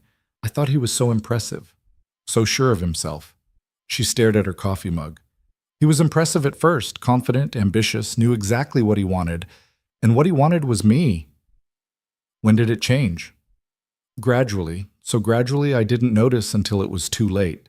He'd make a comment about my clothes being too casual, and I'd start dressing up more. He'd suggest I spend less time on my art, focus on building my client base, and I'd convince myself he was being practical. Little things that added up to me completely losing myself. Ethan thought about control, about how it rarely announced itself, how it disguised itself as care, as concern, as just trying to help. When did you realize? The vasectomy was the breaking point, but honestly, I think I knew for years before that. I just didn't want to admit it. Admitting it meant I had wasted almost a decade on someone who didn't actually love me. Who loved the idea of me, maybe, or the version of me he could mold into what he wanted. But not the real me. That's not your fault. I know. In my head, I know. But there's this voice that sounds suspiciously like him saying, if I'd just been better, more agreeable, less difficult, maybe things would have worked. She looked at Ethan. You ever have that voice? Every day. He set down his coffee. Vanessa used to say I was too content, like it was an insult. And for years after she left, I believed her, believed that wanting a quiet life with someone I loved was somehow a failure, that I should have been more exciting, more spontaneous, more something. But you weren't the problem, she was. And Marcus wasn't your fault. He was the problem. Ethan reached over, took her hand. We can know these things intellectually and still struggle with believing them. That's normal. Lena squeezed his hand. How are you so good at this? At what? Being here, not running away when things get complicated. I'm terrified. Really? Yeah. This whole thing with your ex showing up, it's bringing up every insecurity I have. What if he wants you back? What if you realize he's more successful, more impressive, more everything than I am? What if I'm just a rebound while you figure out what you actually want? She turned to face him fully. Ethan, look at me. Marcus could show up with $1 million and a promise to change everything about himself, and I still wouldn't go back. You know why? Why? Because he never saw me. Not really. He saw a project. Someone to fix and mold and control, but you, her voice caught. You see me. The messy, scared, still figuring it out me. And you don't try to fix it. You just accept it. There's nothing to fix. See? That's why I'm not going anywhere. She leaned against him, and Ethan wrapped his arm around her. But I need your help with something. Anything. I need you to not let me cave. If Marcus keeps pushing, if he tries to manipulate me or make me doubt myself, I need you to remind me why I left, why I can't go back, even just to talk to him, even just to be polite. I can't give him an inch. I'll be here. Whatever you need. They sat like that for a long time, wrapped up in each other, the afternoon light shifting across the living room floor. Ethan felt the weight of what they were building, something real and solid and worth protecting, but also fragile, so easily broken if they weren't careful. His phone buzzed. Mason, texting that Jamie's mom was bringing him home in an hour. Lena saw it and sat up. I should go before he gets back. I don't want him seeing me like this. He wouldn't mind. I know, but I would. She stood, straightening her clothes. Thank you for not making me feel crazy. You're not crazy? Today I feel pretty close. Ethan walked her to the door. On the porch, she turned back to him, and he saw her gathering courage for something. I'm falling in love with you, she said. And that terrifies me, because the last time I loved someone, I lost myself. And I can't do that again. Ethan's heart was doing something complicated in his chest, expanding and contracting at the same time. You won't. I won't let you. Promise? Promise. She kissed him, quick and fierce, then got in her car and drove away. Ethan stood on the porch long after her taillights disappeared, feeling the November cold seep through his shirt. I'm falling in love with you. She'd said it like a confession, like something shameful, but all Ethan heard was possibility. Mason came home full of energy and stories about the playdate. They'd built a fort and played video games and eaten too much pizza. Ethan listened with half his attention, the other half still replaying Lena's words. When Mason finally wound down enough to ask about his day, Ethan said it was quiet. Good, normal. He didn't mention Lena's visit, didn't mention her ex or her fear or the way she'd trembled in his arms.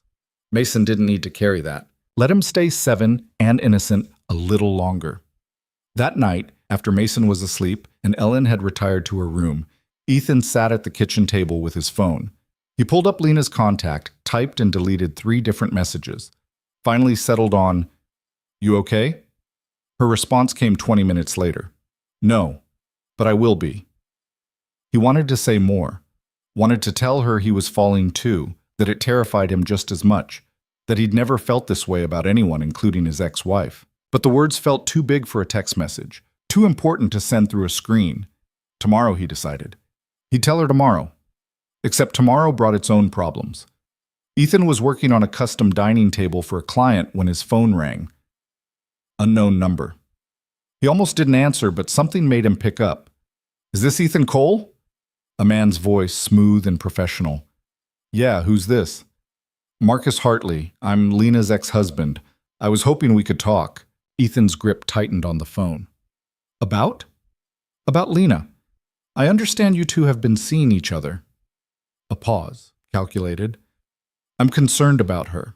She's been through a lot, and I don't think she's in a good place to be making decisions about relationships. I don't think that's your business anymore. I disagree. I spent 8 years with her. I know her patterns, her vulnerabilities. And right now she's vulnerable. Marcus's voice stayed calm, reasonable. I'm not trying to cause trouble. I just think someone should be looking out for her interests, making sure she's not rushing into something she'll regret. She seems pretty clear about what she wants. Does she? Because from where I'm standing, she's running. That's what she does when things get hard. She runs, and she finds someone to validate her feelings, and then 6 months later she realizes she made a mistake. A soft laugh. I'm not saying you're a mistake. I'm saying she needs time. Space to process the divorce properly, to heal before jumping into something new. Ethan forced himself to breathe evenly. You done? I'm trying to help. No. You're trying to control her. Even now, even divorced, you can't let go. Ethan set down his chisel, focusing entirely on the conversation. Here's what's going to happen. You're going to leave her alone. No more emails, no more showing up at her apartment, no more calls to her friends, or apparently her boyfriend. You're done. And if I'm not, then we'll make sure a judge explains it to you. Silence on the other end. When Marcus spoke again, the professional veneer had cracked slightly. You have no idea what you're dealing with. Lena and I have history, connections you can't just sever because it's convenient. I know enough. Ethan's voice stayed steady, despite the anger rising in his chest. And I know you don't get to harass her just because you regret how things ended. Harass? Marcus laughed, sharp. I'm trying to settle the financial loose ends from our divorce. If she'd just signed the papers, I'd be out of her life, but she's being difficult, as usual. Her lawyer says there are no loose ends. Another pause, longer this time. She told you about that. She tells me everything. Then you know she's unstable, emotional, not someone you can build a future with. Marcus's voice turned almost pitying. Trust me, I tried. It doesn't work. She'll drain you, make everything about her needs, her fears, her constant need for validation. You seem like a decent guy. Don't make my mistake. Ethan thought about Lena on his couch, scared and human and real. Thought about her laugh, her art supplies taking over her apartment, the way she'd listened to Mason talk about dinosaurs like it was the most fascinating thing in the world. Thought about her honesty, her vulnerability, the courage it took for her to keep showing up even when she was terrified. She's not the problem, Ethan said quietly. You are. He hung up. For a moment he just stood there, phone in hand, anger and adrenaline making his hand shake. Then he called Lena. She answered immediately. Your ex just called me. What? Her voice went sharp with panic. How did he get your number? I don't know, but he tried to convince me you were unstable, that I should back off and give you space to heal properly. Oh no, Ethan, I'm so sorry. Don't apologize. He's the one who should be apologizing. To you. For years of this bullshit. Ethan started pacing his workshop. We need to shut this down, now, before it gets worse. How? I don't know. Restraining order? Something legal that makes it clear he needs to leave you alone. Lena was quiet for a moment. That'll make him angry. Good. Let him be angry somewhere far away from you. You don't understand. When Marcus gets angry, he doesn't just yell. He gets strategic. He finds ways to make your life difficult while looking completely reasonable to everyone else. Her voice shook. He'll dig into my finances, my client relationships, maybe even your business. He has resources, connections. I've seen him destroy people who crossed him. So we just let him intimidate you? No, but we have to be smart about this. She took a shaky breath. Let me talk to my lawyer, see what our options are. In the meantime, don't engage with him. Don't answer if he calls again. Nothing we say will make this better. Ethan wanted to argue, wanted to drive to wherever this Marcus guy was and have a very different kind of conversation. But Lena was right. Getting aggressive would only give Marcus ammunition. They needed to be smart. Okay, he said, but if he shows up here, I'm not being polite. He won't. You're not his target. I am. She paused. I need to see you. Can I come over tonight? Mason has soccer practice until 6, but after that, yeah, come for dinner. I'll bring wine. We're going to need it. They hung up, and Ethan stood in his workshop surrounded by half-finished projects, feeling something dark settle over him. This Marcus guy was a problem. A real problem. And Ethan had no idea how to fix it without making things worse. His phone buzzed with a text from an unknown number. "You should ask Lena about why we really got divorced. She'll give you her version, but there are two sides to every story. Just something to think about." Ethan deleted it without responding. Whatever game Marcus was playing, he wasn't going to win. Dinner that night was tense despite everyone's efforts to keep it normal. Lena smiled and laughed at Mason's stories, helped Ellen with the dishes, acted like everything was fine. But Ethan saw the strain around her eyes, the way her hands shook slightly when she thought no one was looking. After Mason went to bed, they sat on the porch, even though it was too cold, both of them needing the privacy. Lena had a glass of wine she wasn't drinking, and Ethan had a beer he'd barely touched. "My lawyer says we have options," Lena said, "but they're all going to be expensive and time-consuming. Restraining order requires proof of harassment, which apparently a few emails and one visit don't qualify as. We could send a cease and desist, but that's just a letter. It has no legal teeth. So basically we wait for him to do something worse?" "Basically." She stared out at the dark yard. "I'm sorry. I never wanted my mess to become your mess." "Stop apologizing for him." Ethan set down his beer. "This isn't your fault." "It feels like my fault. I married him. I stayed for 8 years. I should have seen what he was sooner." "You were young, and he was good at manipulation. That's not a reflection on you." Lena turned to look at him. "He texted you, didn't he? Something about there being two sides to the story." "How did you know?" "Because that's his move. Plant doubt. Make you question what I've told you. Next, he'll probably tell you I was the one who cheated, or I stole from him, or some other lie designed to make you wonder if I'm actually the villain." Her voice was bitter. "He did the same thing to my friends during the divorce. Half of them stopped talking to me because they believed his version of events." "What is his version?" "That I'm mentally unstable. That I made up the emotional abuse. That the vasectomy was a mutual decision I later regretted and blamed him for. That he tried everything to save our marriage, but I wanted out because I'm selfish and impulsive." She laughed, hollow. "Some of my friends bought it, because Marcus is charming and successful and seemed genuinely hurt, and I was a mess. Crying all the time, angry, defensive. I looked crazy. He looked reasonable. I don't believe his version. Even if he seems convincing?" Even then, Ethan reached over, took her cold hand in his. "I know you, Lena. Not as long as he did, but I know who you are. And nothing he says is going to change that." She squeezed his hand hard. "He's going to keep pushing. That's what he does. He pushes until you break or give him what he wants. Then he's going to be disappointed, because I don't break easily." Ethan pulled her closer, and she leaned against him, shivering in the cold. "We'll figure this out. Together." "Together?" she repeated, like she was testing the word. "I'm not used to together." "No, me neither, but I think we're doing okay so far." They sat there until the cold drove them inside, and then Lena stayed until almost midnight, neither of them wanting to let go of the small safety they'd created. When she finally left, Ethan stood at the door watching her drive away, feeling the weight of something shifting. They were past the easy part now, past the getting-to-know-you phase where everything was possibility and hope.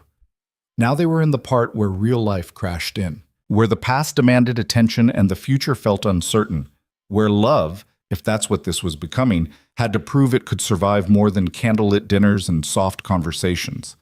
Ethan went to his workshop and worked until 2 in the morning, sanding the dining table until his arms ached and his mind finally quieted. The physical work helped, the way it always did. Hands moving, mind settling, the rhythm of creation drowning out the noise of worry. His phone buzzed around 2:30. "Lena, can't sleep. Keep replaying every conversation with Marcus, trying to figure out what he's really after." Ethan wiped sawdust off his hands and typed back, "Whatever it is, he's not going to get it."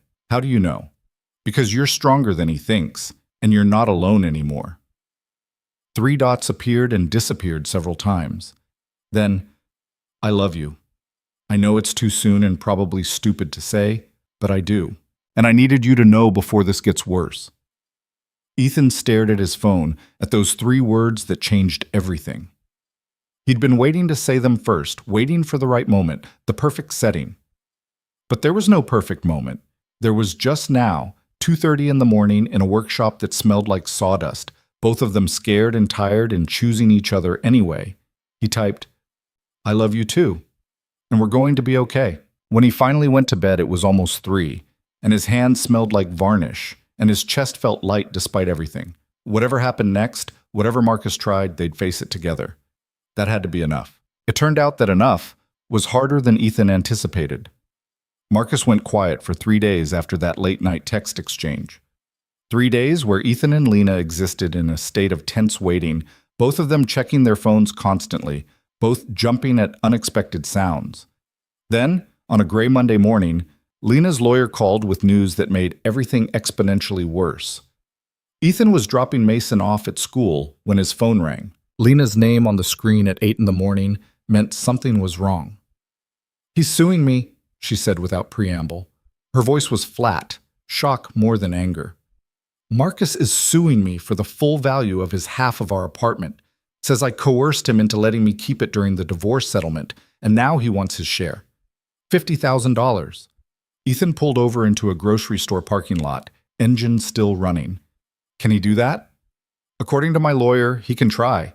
It'll probably get dismissed. We had a legally binding settlement agreement, but it'll take months and cost me thousands in legal fees I don't have." She laughed, hollow. "That's the point. Not to win. Just to make my life hell until I give him what he actually wants." "Which is?" "Me. Back under his control. Agreeing to see him, talk to him, acknowledge that he still has power over my life." Her breath hitched. "And the worst part is it's working. I can't afford this lawsuit. I barely make enough to cover rent and bills. If I have to hire a lawyer for months of litigation, I'll lose everything." Ethan's hands tightened on the steering wheel. Around him, Monday morning traffic flowed past. People on their way to work, to school, to normal lives that didn't include vengeful ex-husbands weaponizing the legal system. "What did your lawyer say?" "That we can fight it, that we'll probably win, but probably isn't a guarantee and definitely isn't cheap." She was quiet for a moment. "He also said Marcus sent the papers from a firm in the city, high-end corporate litigation, the kind of firm that charges $500 an hour just to read an email. He's trying to intimidate you. It's working." Ethan thought fast. "How much do you need? For the lawyer fees?" "Ethan, no. How much?" "I'm not taking your money. That's not why I called." "I know it's not, but I'm asking anyway." "How much?" Lena was quiet for so long Ethan thought the call had dropped. Then, "My lawyer estimates between 8 and 15,000, depending on how long Marcus drags it out. But I can't. I won't take money from you. We've been together for less than 2 months. That's insane." "What's insane is letting him bankrupt you out of spite." Ethan put the truck in park, focusing entirely on the conversation. "I have savings. Money my dad left me that I've barely touched. Let me help. And then what? We break up in 6 months and you resent me for it? Or we stay together and you hold it over me every time we fight?" Her voice cracked. "I can't owe you like that. I can't owe anyone like that. Not again." Ethan understood. Understood that for Lena, accepting help felt like giving up control, like sliding back into the dynamic that had nearly destroyed her. But understanding didn't change the reality of the situation. "It's not a loan," he said. "It's not something you'd owe me. It's just letting someone care about you enough to help when you need it. That's how it starts. That's exactly how Marcus started. Helping with my student loans, my car payments, my rent. And then suddenly I owed him everything. My choices, my time, my whole life." She was crying now, trying to hide it and failing. "I can't do that again, even with you, especially with you. Lena, I need to go. My lawyer's calling back in 10 minutes. She took a shaky breath. "I'm sorry. I shouldn't have dumped this on you. I just needed to tell someone." "Don't apologize. And don't make any decisions yet. Just think about it, okay?" She agreed, but Ethan could hear in her voice that her mind was already made up. They hung up, and he sat in the parking lot watching people come and go from the grocery store, feeling helpless in a way he hadn't felt since Vanessa left. Back then, he couldn't make her stay. Now, he couldn't make Lena let him help. Different situations, same powerlessness. He drove to his workshop on autopilot, barely remembering the route. The dining table sat waiting, nearly finished. He picked up his tools and tried to work, but his hands were shaking too badly to do anything precise. After 20 minutes of accomplishing nothing, he set everything down and called Ben. "You okay?" Ben answered. "You never called during the day." "I need advice." "About Lena?" "How'd you know?" "Because you only sound like this when it's about her." Ben's voice shifted to serious. "What happened?" Ethan explained the situation: Marcus, the lawsuit, Lena's refusal to accept help. Ben listened without interrupting, which meant it was bad enough that even his chronically optimistic friend didn't have easy answers. "That's rough," Ben said when Ethan finished. "And I get why she won't take your money. She's scared of the strings." "There are no strings." "You know that, I know that. But she's been burned bad from the sound of it." Ben paused. "You remember when Sarah and I first got together? How she wouldn't let me pay for anything? Wouldn't even let me buy her coffee." "Yeah. That was because her ex used to track every penny he spent on her, throw it in her face whenever they argued, made her feel like she owed him for existing." Ben's voice went soft. "It took her almost a year to accept that I wasn't keeping score, that I helped because I wanted to, not because I expected something back." "A year?" "At least. And even now, sometimes she gets weird about it. Old habits die hard." Ben sighed. "My point is, you can't force this. You can offer, make it clear the offer stands, but ultimately she has to decide she trusts you enough. And that might take longer than you want." "I don't have a year. This lawsuit is happening now." "Then she'll handle it now, on her own terms. And your job is to support that, even if it's not the way you'd choose." Ben's tone turned pointed. "You can't fix this for her, man. You can only stand beside her while she fixes it herself." Ethan knew Ben was right. Hated it, but knew it. What if she can't fix it? What if Marcus wins just by making it too expensive to fight? Then you support her through that, too. That's what love is. Not solving all the problems, just being there when the problems can't be solved. They talked for a few more minutes, Ben sharing stories about Sarah's recovery from her own toxic relationship. The small ways trust built over time. When they hung up, Ethan felt marginally better. Not fixed, but less desperate. Less like he had to do something right now or watch everything fall apart. He went back to work on the dining table, focused on the grain of the wood, the smooth motion of sanding, the small satisfaction of watching rough surfaces become smooth. His phone stayed silent for the rest of the morning. Around noon, Ellen called to ask if he'd be home for lunch. He said yes, even though he hadn't planned on it, because his mother's pot roast sounded better than eating alone in his workshop. Mason was at school, so it was just Ethan and Ellen at the kitchen table, eating in comfortable quiet. His mother had a way of knowing when to push and when to just let him be. Today she let him be, passing him bread without comment, refilling his water glass when it ran low.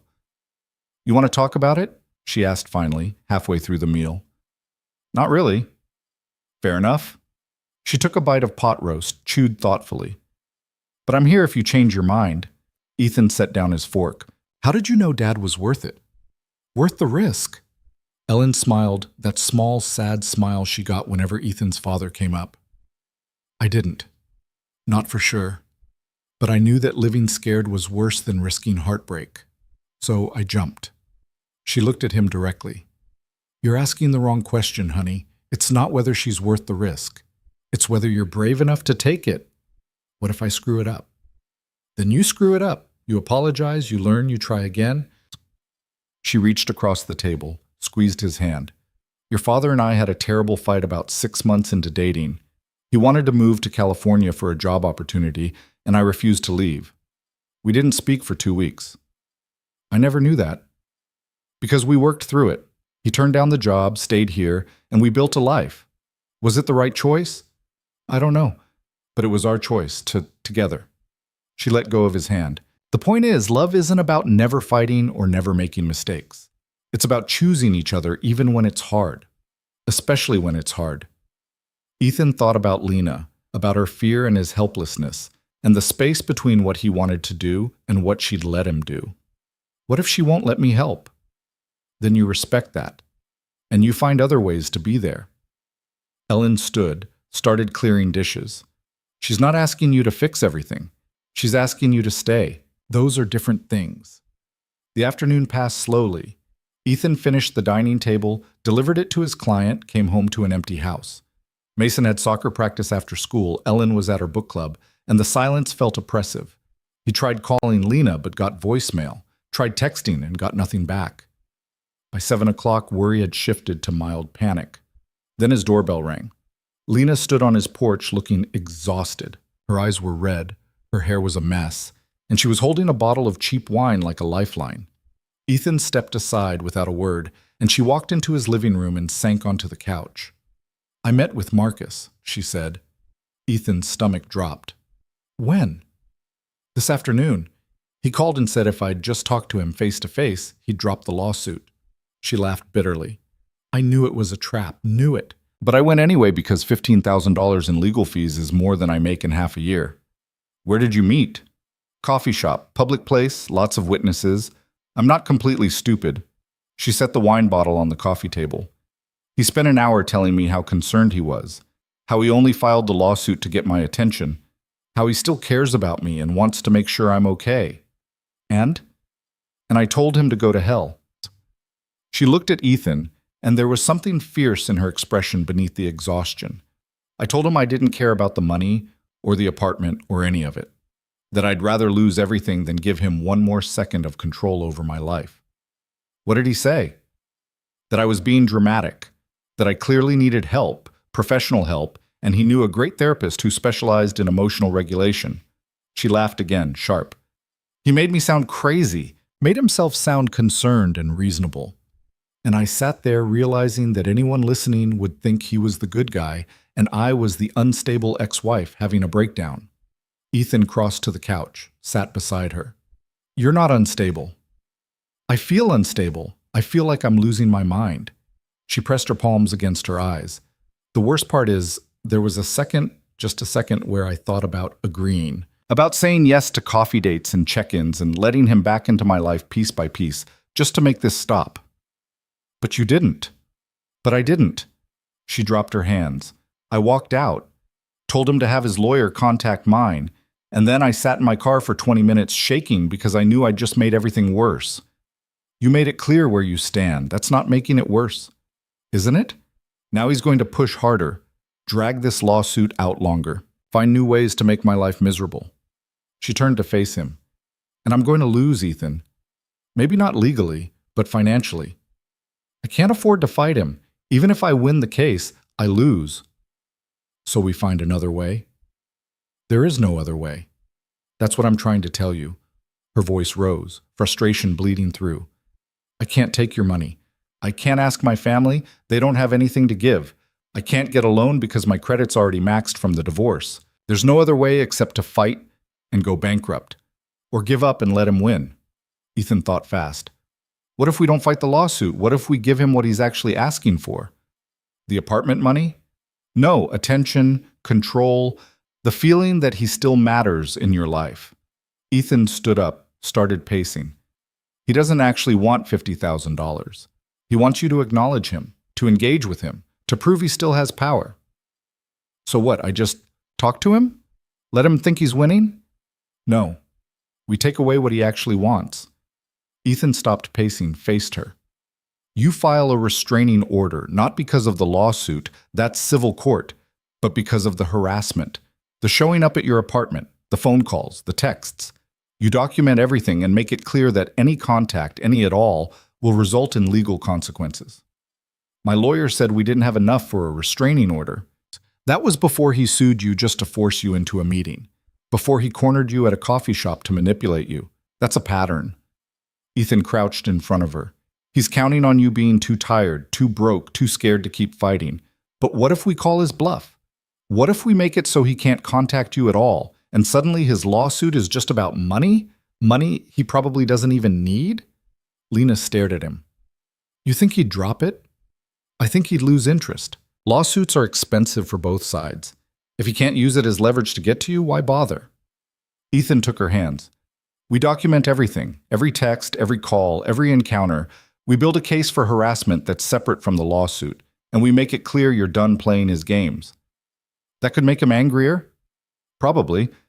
But angry from a legal distance is better than angry and in your life. Lena was quiet for a long moment, thinking. I'd need to talk to my lawyer, see if it's even possible. Talk to your lawyer. Get a second opinion if you need to. But Lena, you can't keep living like this, waiting for the other shoe to drop, wondering what he'll do next. At some point, you have to draw a line. I'm scared.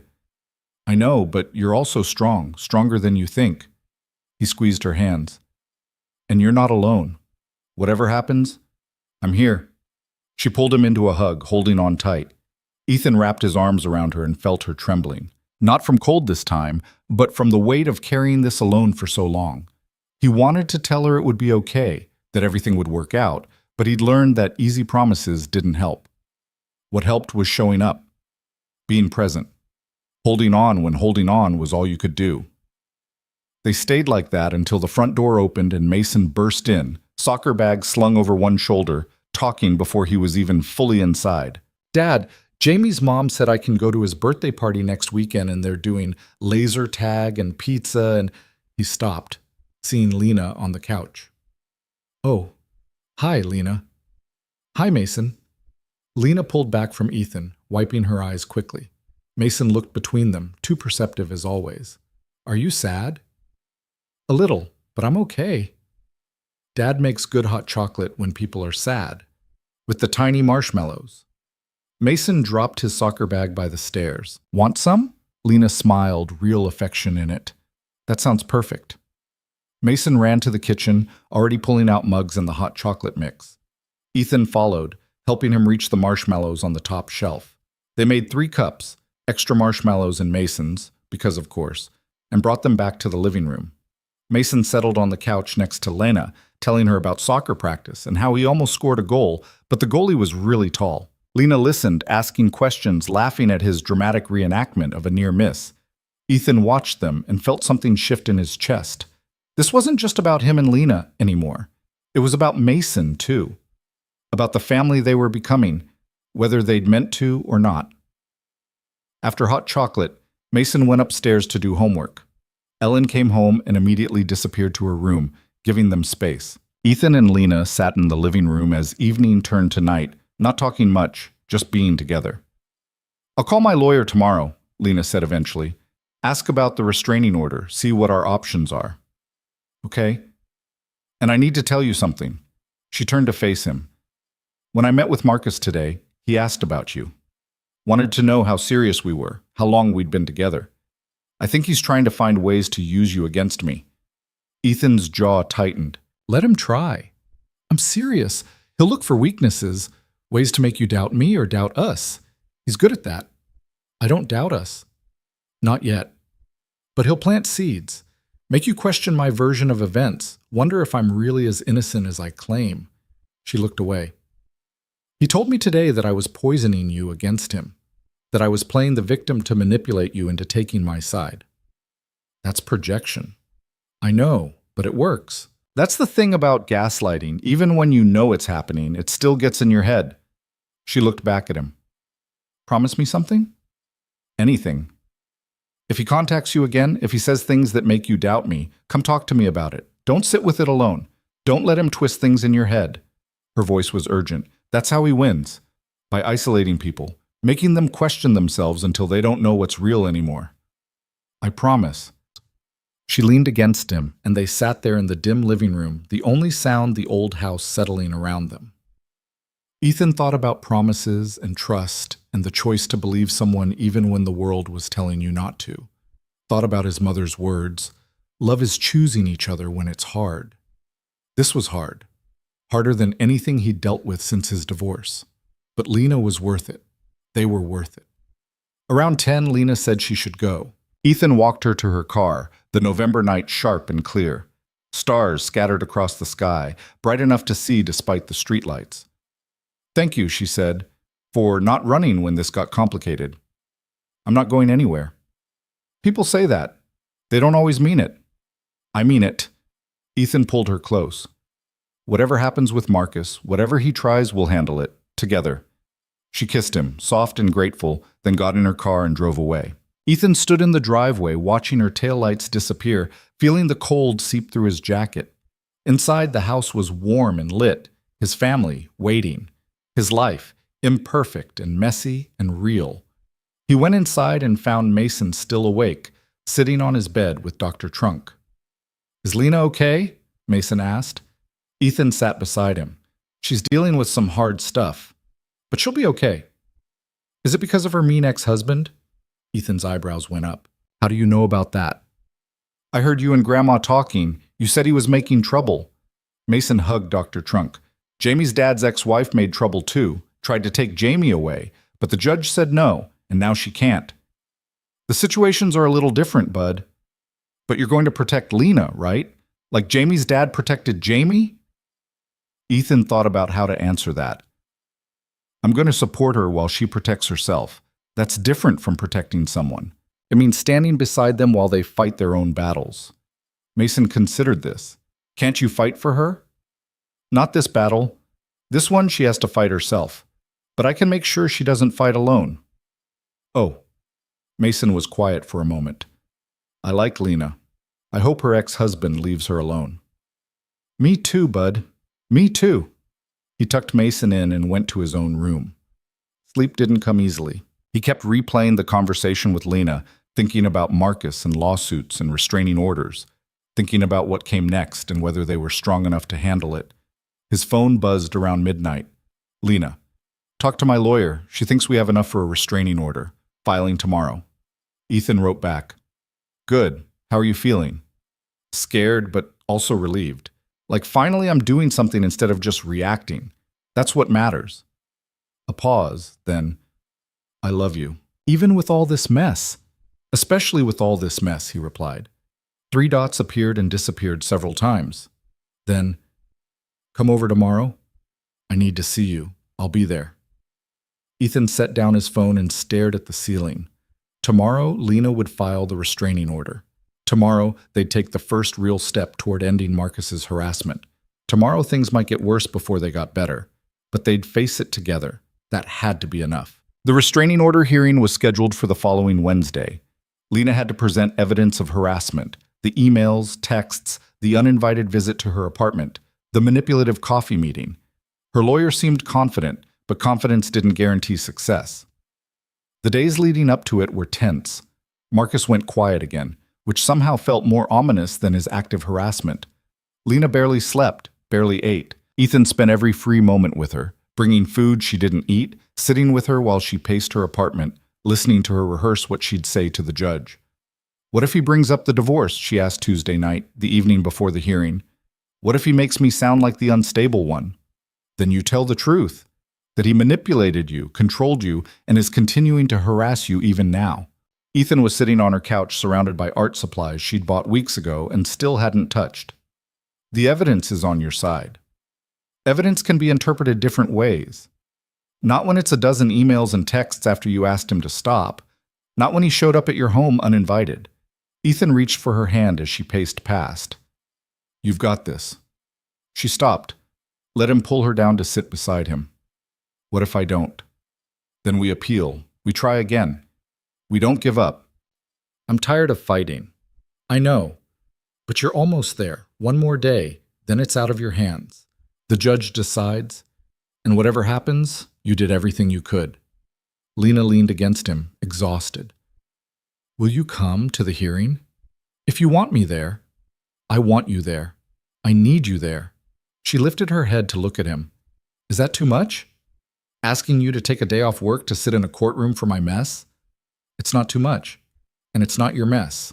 It's something happening to you that you're dealing with." Ethan kissed her forehead. "I'll be there, front row." She smiled, small and tired. "Thank you." They spent the night at her apartment, neither of them sleeping much. Ethan held her while she tossed and turned, whispering reassurances that felt inadequate but were all he had to give. When dawn finally came, gray and cold through her windows, they both gave up on sleep and made coffee neither of them wanted. The courthouse was downtown, old and imposing, with marble floors and echoing hallways. Lena's lawyer met them outside, a woman in her 50s named Patricia Chen, who had a reputation for not backing down. She went over the procedure one more time, reminded Lena to stay calm and stick to the facts, then led them into the courtroom. Marcus was already there. Ethan saw him before Lena did. A man in his early 40s, expensive suit, dark hair graying at the temples. Handsome in that corporate way, confident posture, relaxed expression. He looked like someone who'd never worried about money or power or getting what he wanted. When he saw Lena, his expression shifted to something that might have been concern if you didn't know to look for the calculation underneath. Lena's hand tightened on Ethan's arm. That's him. I figured. They sat on the opposite side of the courtroom. Marcus's lawyer was there too, younger guy with slicked back hair and a smug expression. The judge entered, an older woman with gray hair and a no-nonsense demeanor, and everyone stood. The hearing began. Patricia presented their evidence methodically. The timeline of harassment, starting with the emails after Lena had made it clear she wanted no contact, the visit to her apartment, the phone calls, the lawsuit filed not because of legitimate financial dispute, but to force Lena into meeting with him, the coffee shop encounter where Marcus had cornered her under the guise of concern. Marcus's lawyer countered with his own narrative. Marcus was simply trying to resolve legitimate financial issues from their divorce. He was concerned about his ex-wife's well-being and wanted to ensure she was okay. Any contact had been motivated by care, not harassment. The lawsuit was a separate civil matter and shouldn't be conflated with this hearing. Ethan watched the judge's face, trying to read her reaction. She was impossible to read. Professional, attentive, giving nothing away. Then Lena had to testify. She walked to the stand with her head high, was sworn in, and sat down. Patricia asked her questions. When had the harassment started? How had it made her feel? What impact had it had on her life? Lena answered clearly, her voice steady, even though Ethan could see her hand shaking in her lap. Ms. Hart, Patricia said, can you describe the nature of your relationship with Mr. Hartley during your marriage? Lena took a breath. It was controlling. He made decisions about my career, my friendships, my appearance. When I disagreed, he'd make me feel like I was being difficult or unreasonable. Over time, I stopped disagreeing, stopped having opinions. I became whatever version of myself he wanted because it was easier than fighting. And when you decided to divorce?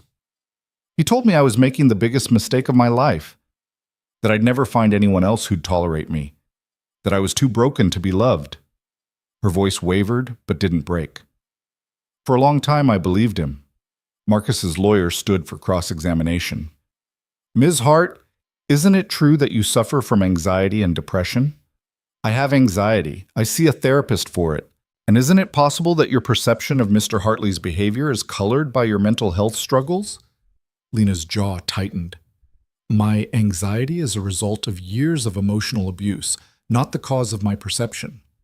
But you admit you have mental health issues that affect your judgment. Objection, Patricia said sharply. Counsel is attempting to discredit the petitioner based on her mental health history, which is both inappropriate and irrelevant. Sustained, the judge said. Move on, counselor.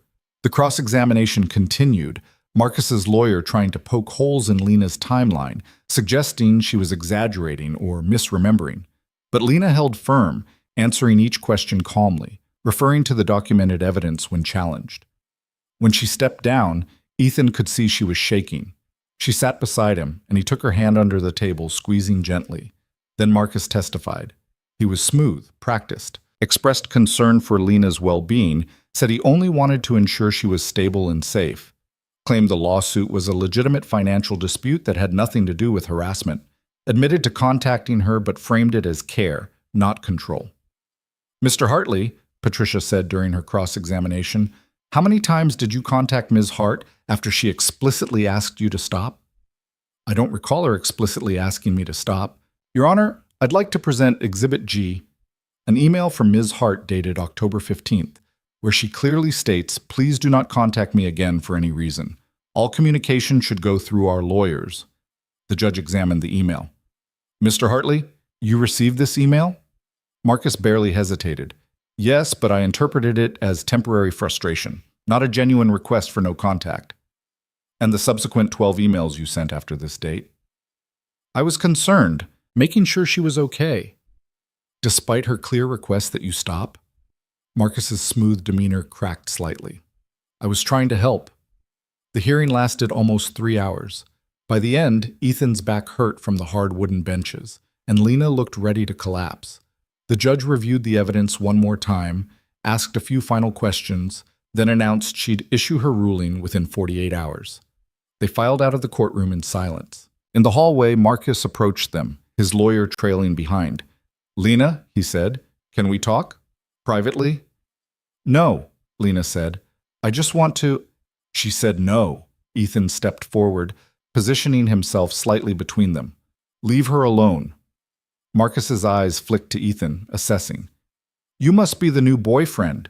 Lena, did you tell him about your history of—" "Walk away," Patricia said sharply, appearing at Lena's other side. "Right now, or I'll file a contempt motion before we're out of the building." Marcus held up his hands in a gesture of surrender, but the smile on his face was cold. "Just trying to help. Take care of yourself, Lena." He walked away, his lawyer following. Lena stood frozen, breathing hard. "Come on," Patricia said gently. "Let's get out of here."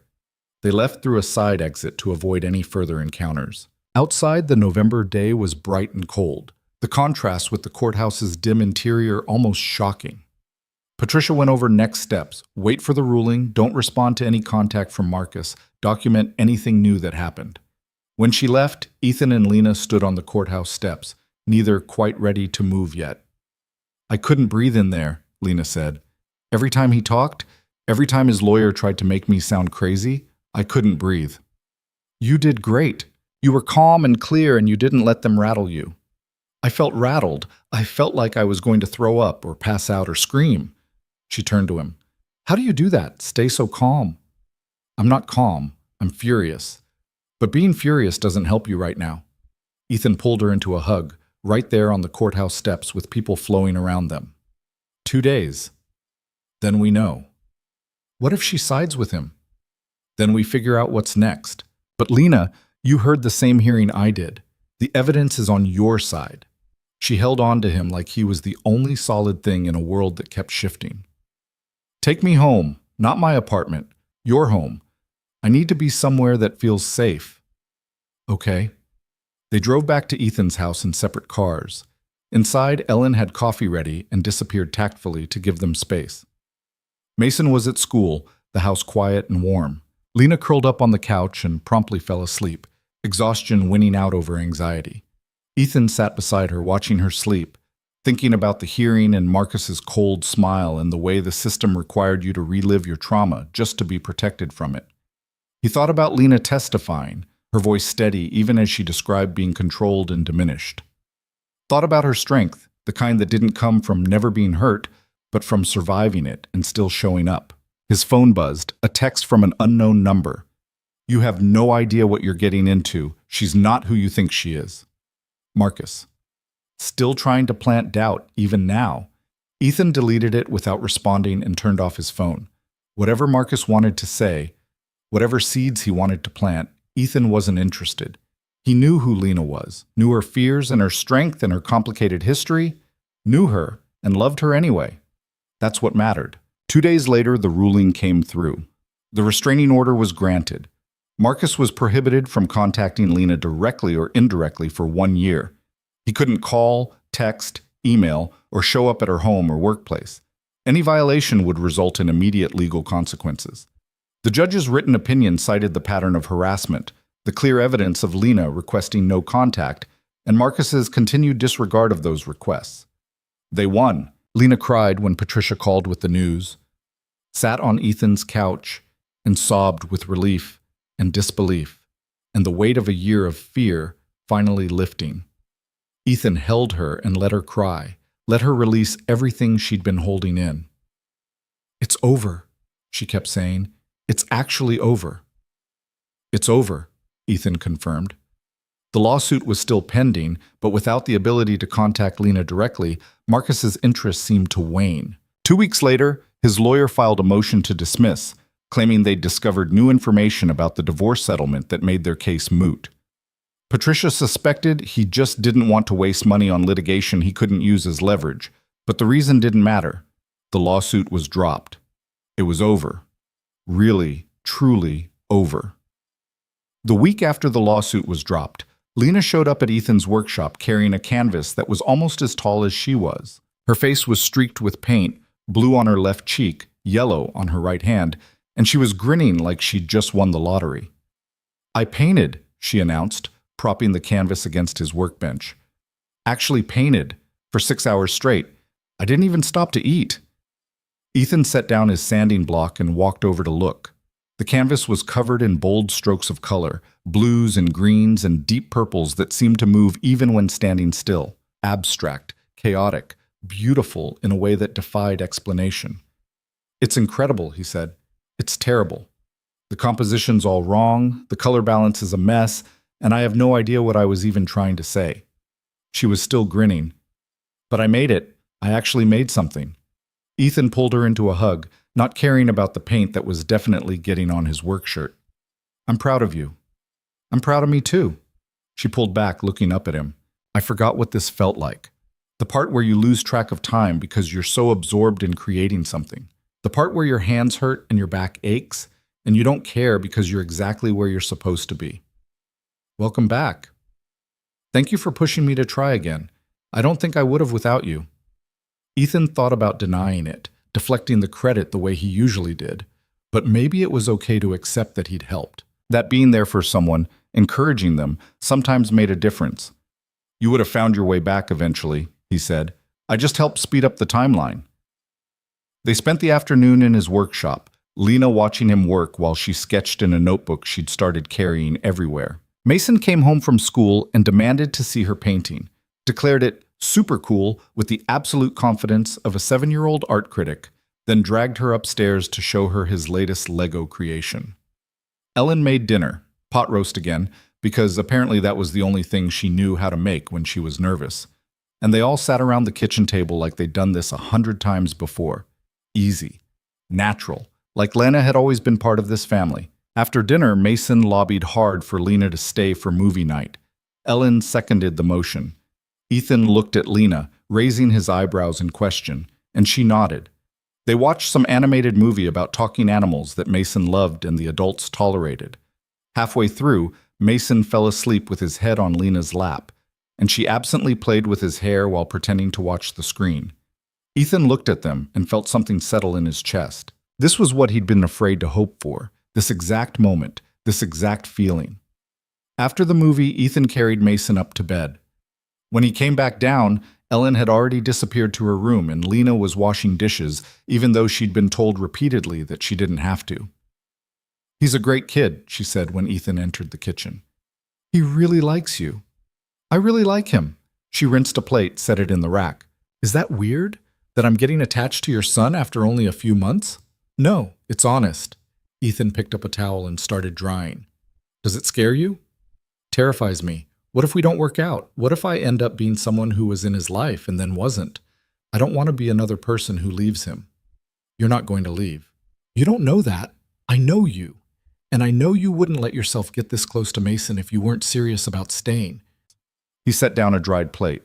"But for the record, I'm not planning on letting you go. So unless you're planning on running, I think we're stuck with each other." Lena smiled, small and genuine. "Stuck with each other. Romantic." "I try." They finished the dishes in comfortable silence. Outside, December wind rattled the windows, the first real cold snap of winter. Inside, the house was warm and full of the small sounds of family. The old heater kicking on, Ellen's television murmuring through her closed door, the refrigerator humming. "Stay tonight," Ethan said. "It's late, and it's cold, and I don't want you driving home." Lena looked at him, something careful in her expression. We've been taking it slow." "I know, I'm not suggesting—" Ethan ran a hand through his hair, suddenly awkward. "The guest room. You can stay in the guest room. I just want you here. The guest room is your mom's room. She has the master. There's another room upstairs. Used to be my brother's before he moved out." He was definitely blushing now. "It has a bed and sheets. Clean sheets." Lena laughed. "Okay, I'll stay." She borrowed one of Ethan's old t-shirts and a pair of sweatpants that were too long on her. Got ready for bed in the upstairs bathroom, while Ethan checked on Mason one more time, adjusted his blankets, made sure Dr. Trunk was still tucked under his arm. When he passed the guest room, Lena was sitting on the bed, looking around at the space that still had posters from his brother's high school years on the walls. "Your brother was into a lot of bands I've never heard of," she said. Jake went through a punk phase. It was painful for everyone involved. Ethan leaned against the doorframe. You comfortable? Need anything? I'm good. She looked at him, and her expression shifted to something more serious. Thank you. For everything. The restraining order, the lawsuit, all of it. I couldn't have gotten through it without you. You could have. But I'm glad you didn't have to. I love you. She said it simply, like it was just a fact. I know I said it before, but I'm saying it again now that things aren't actively falling apart. I love you. Ethan crossed the room and kissed her, soft and slow. When he pulled back, he said, I love you too. And I'm not going anywhere. Good, because I'm pretty sure Mason would be more upset about losing me than losing you at this point. Probably true. He kissed her again, then made himself leave before he did something stupid like suggest she didn't actually need the guest room. They'd been taking it slow for good reasons. Her recovery from Marcus, his fear of rushing into something that fell apart. Both of them wanting to build something solid before adding physical intimacy to the mix. Tonight wasn't the night to change that. But soon, definitely soon. Ethan went to his own room and lay awake for a while, thinking about the future in concrete terms for the first time in years. Where this was going, what it might look like, whether Lena would eventually move in, whether they'd get married, whether Mason would get the sibling he occasionally asked about. Big questions that used to terrify him, but now just felt like possibilities worth exploring. He fell asleep smiling. The next morning, Mason discovered Lena at breakfast and was absolutely delighted. Are you staying forever? He asked through a mouthful of cereal. Just for breakfast, Lena said. You should stay forever. Mason, Ethan warned. What? I'm just saying. Mason returned to his cereal, then looked up again. But seriously, forever would be cool. Ellen hid her smile behind her coffee mug. Lena blushed. Ethan decided he needed to have a conversation with his son about appropriate versus inappropriate comments. Later, when he could do it without laughing. After breakfast, Lena headed home to change for a client meeting. Ethan drove Mason to school, then went to his workshop to finish a bookshelf order. The work felt different now, lighter, like the weight he'd been carrying for years had finally lifted. He found himself humming while he worked, the way Mason had pointed out weeks ago. Found himself thinking about the future instead of dwelling on the past. Around lunch, his phone rang. Unknown number again. He almost didn't answer, assuming it was a spam call, but something made him pick up. Ethan Cole? A woman's voice, professional and crisp. Yeah? This is Jennifer Martinez. I'm an attorney representing Marcus Hartley in a potential defamation case. Ethan's good mood evaporated instantly. What? Mr. Hartley believes that false statements have been made about him during the recent restraining order proceedings. Statements that have damaged his reputation and professional standing. A pause.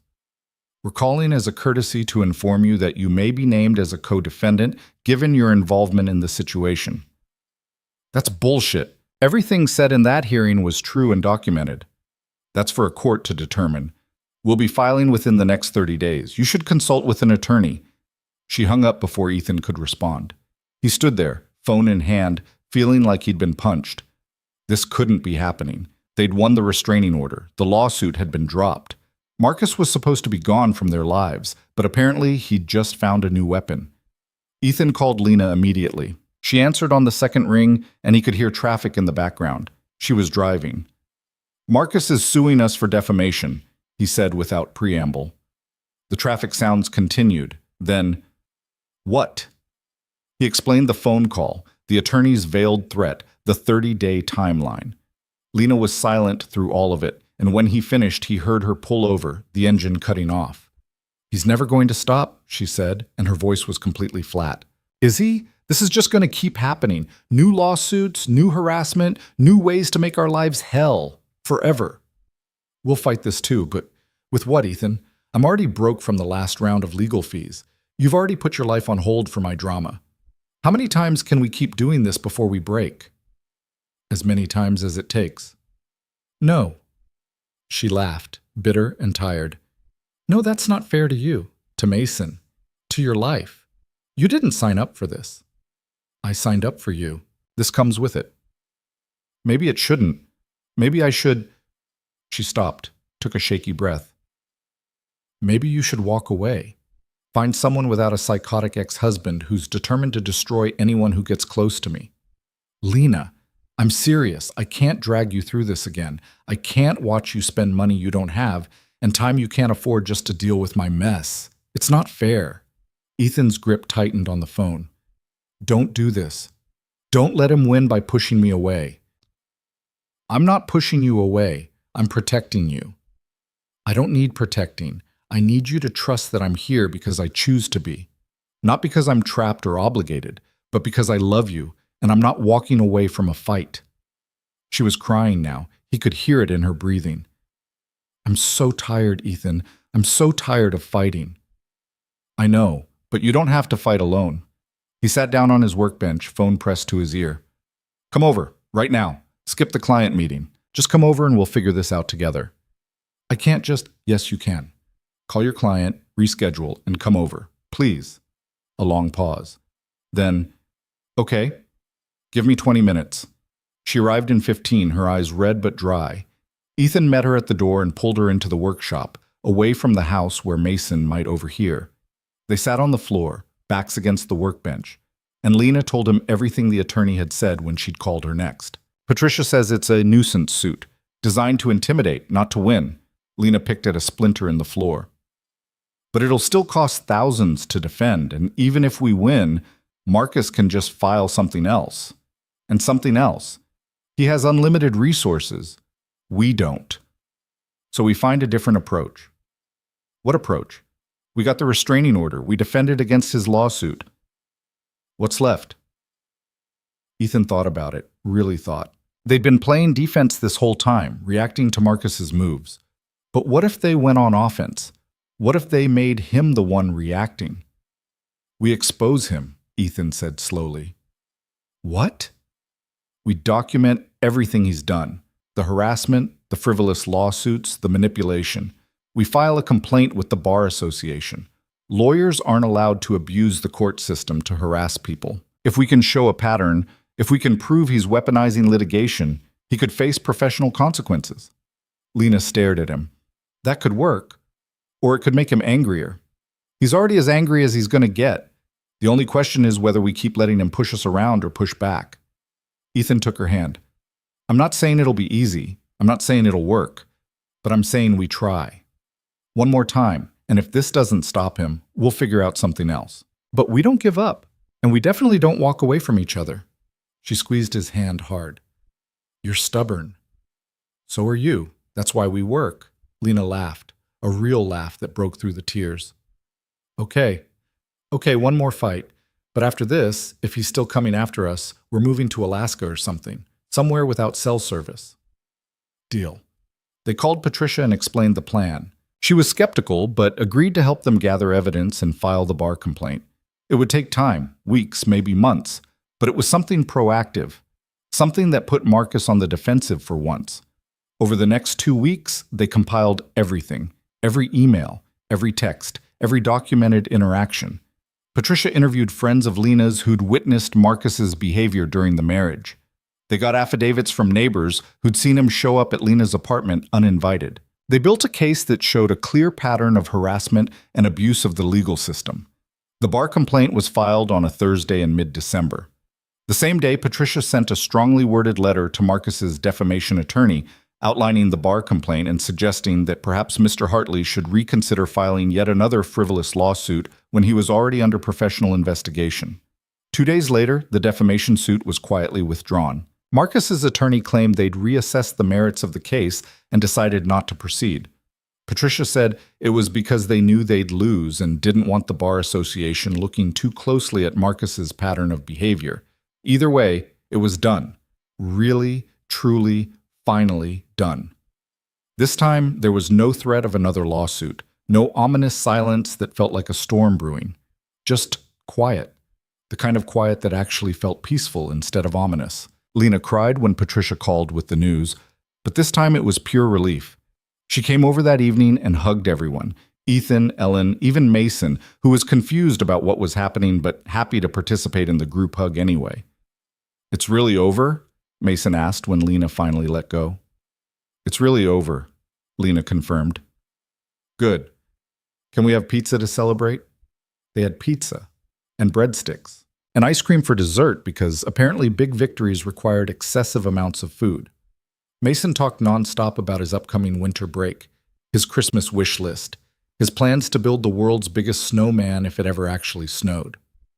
Ellen told stories about Ethan as a kid, embarrassing ones that made him groan and Lena laugh. It was loud and chaotic and exactly what they all needed. After dinner, after Mason was in bed, after Ellen had retired to her room, Ethan and Lena sat on the porch despite the cold. The December night was clear and sharp, stars brilliant overhead, their breath fogging in the air. "What happens now?" Lena asked. "What do you mean?" "We spent months dealing with Marcus, fighting, surviving, just trying to get through each day. Now that's done. What do we do with all this space?" Ethan thought about it. "We live. We build the life we actually want instead of the one we're forced to have." "What does that look like?" "I don't know, but I'd like to find out." He turned to face her. "Move in with me." Lena's eyes went wide. "What?" "Move in. You're here half the time anyway. Mason adores you. My mom adores you. I adore you. And I'm tired of watching you leave every night." "Ethan, we've only been together for 4 months. 5 almost. And I don't care about timelines or what we're supposed to do. I care about building a life with you." He took her cold hands in his. "I know it's fast. I know there are probably 100 reasons to wait, but I also know that I want to wake up next to you every morning. I want Mason to have you around all the time, not just for visits. I want us to be a real family, not just people who see each other between crises." "Your mom lives here." "She's planning to move out in the spring, buying a condo with her friend Patricia from book club. She's been waiting to make sure I'd be okay, but I'm pretty sure she's ready." Ethan squeezed Lena's hands. "There's room for you here, if you want it." Lena stared at him, emotions flickering across her face, too fast to name. "I'm scared." "Of what?" "Of losing myself again. Of becoming someone's live-in girlfriend and forgetting to be my own person." She pulled one hand free to wipe her eyes. "I know you're not Marcus. I know that. But the fear is still there." "Then we make rules, boundaries. You keep your studio space. Actually, we convert the garage into a proper art studio. You keep your independence, your work, your friends. You don't have to change anything about who you are just because you're living here." He paused. "And if it doesn't work, if you feel yourself disappearing again, you tell me. And we figure it out. But we figure it out together." "You'd really build me a studio?" "I'd build you whatever you want. I'm a carpenter. It's kind of my thing." She laughed through tears. "You make it sound so simple." "It is simple. I love you. You love me. We want to be together. Everything else is just logistics." Lena looked at him for a long moment, and Ethan could see her wrestling with fear and hope, past trauma and future possibility. Then she said, "Okay. Okay? Okay. I'll move in, but I want the studio, a real one, with good lighting and proper ventilation." "Done. And I keep my apartment for another 2 months, just in case. Whatever you need. And we have a weekly check-in, where we're honest about how things are going, how we're feeling, whether this is working." "Absolutely." She smiled, and it was the first completely unguarded smile he'd seen from her in weeks. "We're really doing this." "We really are." They kissed on the freezing porch, and then Ethan pulled her inside where it was warm. They stayed up late talking about logistics, when she'd move, what furniture would go where, how to tell Mason in a way that didn't make him so excited he couldn't sleep for a week. Practical, mundane things that felt monumental because they were building something together. Lena ended up staying in the guest room again, but this time it felt different. Temporary. Soon she'd be in his room, in his bed, in his life, in every way that mattered. Ethan lay awake long after she'd gone upstairs, thinking about the path that had led him here. A blind date he hadn't wanted. A connection he hadn't expected. A love that had survived harassment and lawsuits and every possible obstacle. It felt impossible that less than 6 months ago, he'd been convinced love was a one-time thing, something he'd already used up his chance at. He'd been so wrong. They told Mason the next morning over breakfast. He was quiet for about 3 seconds, processing. Then he grinned so wide Ethan thought his face might split. "So Lena's going to live here? Forever?" "Well, not forever, Lena said. But for a long time, yeah." And I can show her my dinosaur books whenever I want? Within reason, Ethan added. And she'll be here for breakfast and dinner and everything? That's the plan. Mason launched himself at Lena, hugging her so hard she almost fell off her chair. This is the best news ever. Wait until I tell Jamie. His dad's girlfriend doesn't even live with them yet. Ethan caught Lena's eye over Mason's head, and they both smiled. Ellen came into the kitchen, saw the group hug, and immediately understood. Well, she said, pouring herself coffee, it's about time. Lena started moving in over the next 2 weeks, a few boxes at a time. She didn't have much. 8 years with Marcus had taught her to travel light emotionally, and that had translated to physical possessions too. But what she did bring transformed the house. Art supplies in the corner of the living room until the studio was ready, her weird coffee mugs in the kitchen, her books on the shelves, mixing with Ethan's woodworking manuals and Mason's dinosaur encyclopedias. Ethan converted the second garage bay into a studio, installing big windows for natural light, proper ventilation, storage for her supplies. It took him 3 weeks working every spare moment, and when he finally brought Lena out to see it on Christmas Eve, she cried. It's perfect, she said, walking around the space, touching the custom shelves he'd built, the big work table, the north-facing windows. Ethan, this is perfect. Merry Christmas. She kissed him right there in the studio, surrounded by the smell of fresh paint and new wood.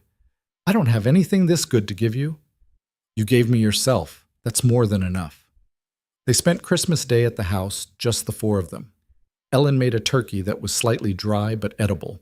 Mason opened presents at 6 in the morning because waiting until a reasonable hour was apparently impossible. Lena gave him a custom painting of his favorite dinosaur, and Mason declared it the best present he'd ever gotten, which made Vanessa's expensive gifts from last year seem suddenly inadequate. For Ethan, Lena had commissioned a wooden sign for his workshop, Cole Carpentry, building things that last. Simple, perfect, exactly right. I love it, he said. I know you don't technically have a business name, but I thought maybe you should. You're too good at this to just be guy who makes furniture. She smiled. Plus, it's a double meaning, building things that last. Like us. Like us, he agreed. They spent the afternoon playing board games that Mason won through questionable adherence to rules, eating too many cookies, watching It's a Wonderful Life because Ellen insisted and fell asleep halfway through. It was domestic and boring and absolutely perfect. That night, after Mason was asleep and Ellen was in her room, Ethan and Lena lay in his bed, their bed now, and talked about the future in concrete terms. I want to go back to school, Lena said. Take some art classes. Maybe work toward showing in galleries eventually. Do it. It'll be expensive. We'll figure it out. You've got the restraining order settlement. That's for emergencies. This is an investment in your future. That counts. Ethan pulled her closer. What else? I want to travel. Not far. Just day trips. See things. Make art inspired by actual places instead of just my apartment walls. We can do that. Where do you want to go first? The coast. I haven't seen the ocean in 5 years. Then we'll go to the coast. He kissed the top of her head. What else? I want to paint you, and Mason, and Ellen. I want to make art of the people I love. I'm a terrible model. I fidget. I'll work fast. They fell asleep talking about possibilities, wrapped around each other, the December wind cold outside but the house warm within. The new year came with surprising gentleness. No dramatic changes, no crisis, just the slow settling into a life they'd chosen. Lena painted in her studio for hours every day, producing work that got stronger with each piece. Ethan took on more custom projects, the kind that challenged him creatively. Mason thrived having Lena around full-time, his anxiety about Ethan being lonely finally easing. Ellen moved out in March, into a sunny condo 10 minutes away. She and Patricia became roommates, hosting book club and game nights and generally living the retirement they'd both earned. The house felt emptier without her, but also more like Ethan and Lena's space. They repainted the master bedroom, moved furniture around, made it theirs. By May, Lena was preparing for her first gallery show in 6 years. Small venue, local artists, nothing fancy. But it was hers. Her work, her vision, her voice, after years of silence. The opening was on a Friday night. Ethan wore the blue shirt Mason had picked out months ago for that first date. Mason wore his best sneakers. Ellen came with Patricia, both of them dressed up and excited. Ben and Sarah showed up, curious to meet the woman who'd transformed their formerly hermit-like friend. Lena's paintings covered 2 walls of the small gallery. Bold, abstract pieces that somehow felt deeply personal. Ethan recognized the colors from that first painting she'd made after Marcus's lawsuit was dropped. But these were more refined, more confident, the work of someone who'd found her voice again. "These are incredible," Sarah said, studying a large canvas of blues and greens. "Like, genuinely incredible. You could sell these for real money." "That's the plan," Lena said, but she was smiling, not defensive. "If anyone actually wants to buy them." They sold 3 pieces that night. Not huge numbers, but enough. Enough to feel like maybe this could be more than a hobby. Maybe this could be her life. On the drive home, Mason fell asleep in the back seat, exhausted from staying up past his bedtime. Lena leaned against Ethan in comfortable silence, watching streetlights flash past. "Thank you," she said quietly. "For what?" "For not letting me give up. On my art. On us. On believing I could have a life that didn't revolve around someone else's approval. You did that yourself. I just stood nearby and held the ladder." She smiled. "That's exactly what I needed, though. Someone to hold the ladder while I climbed." They got home around 11. Mason woke up enough to brush his teeth and fall into bed, Dr. Trunk tucked under his arm as always. Ethan and Lena stood in his doorway for a moment, watching him sleep. "He's getting so big," Lena said. "I know. Terrifying. Do you ever think about having more kids?" Ethan looked at her, surprised. "Do you?" "Maybe. Someday. Not now, but..." She shrugged. "I don't know. I always thought I wanted them." Then Marcus made sure that wasn't an option. "Now that I'm free to choose again, I'm realizing I still want them. At least one more. If you do." "I do." The answer came easily. No hesitation. "I really do." They went to their room, got ready for bed in comfortable silence. Lena had taken over half the closet, her clothes mixing with his. Her products lined the bathroom counter, her books on the nightstand. Small evidences that this was her home too, not just a place she was staying. In bed, wrapped around each other in the dark, Ethan thought about the future again. About the gallery show and art school and maybe a baby in a year or 2. About Mason growing up with siblings. About Ethan and Lena growing old together, building a life that neither of them had expected but both of them wanted.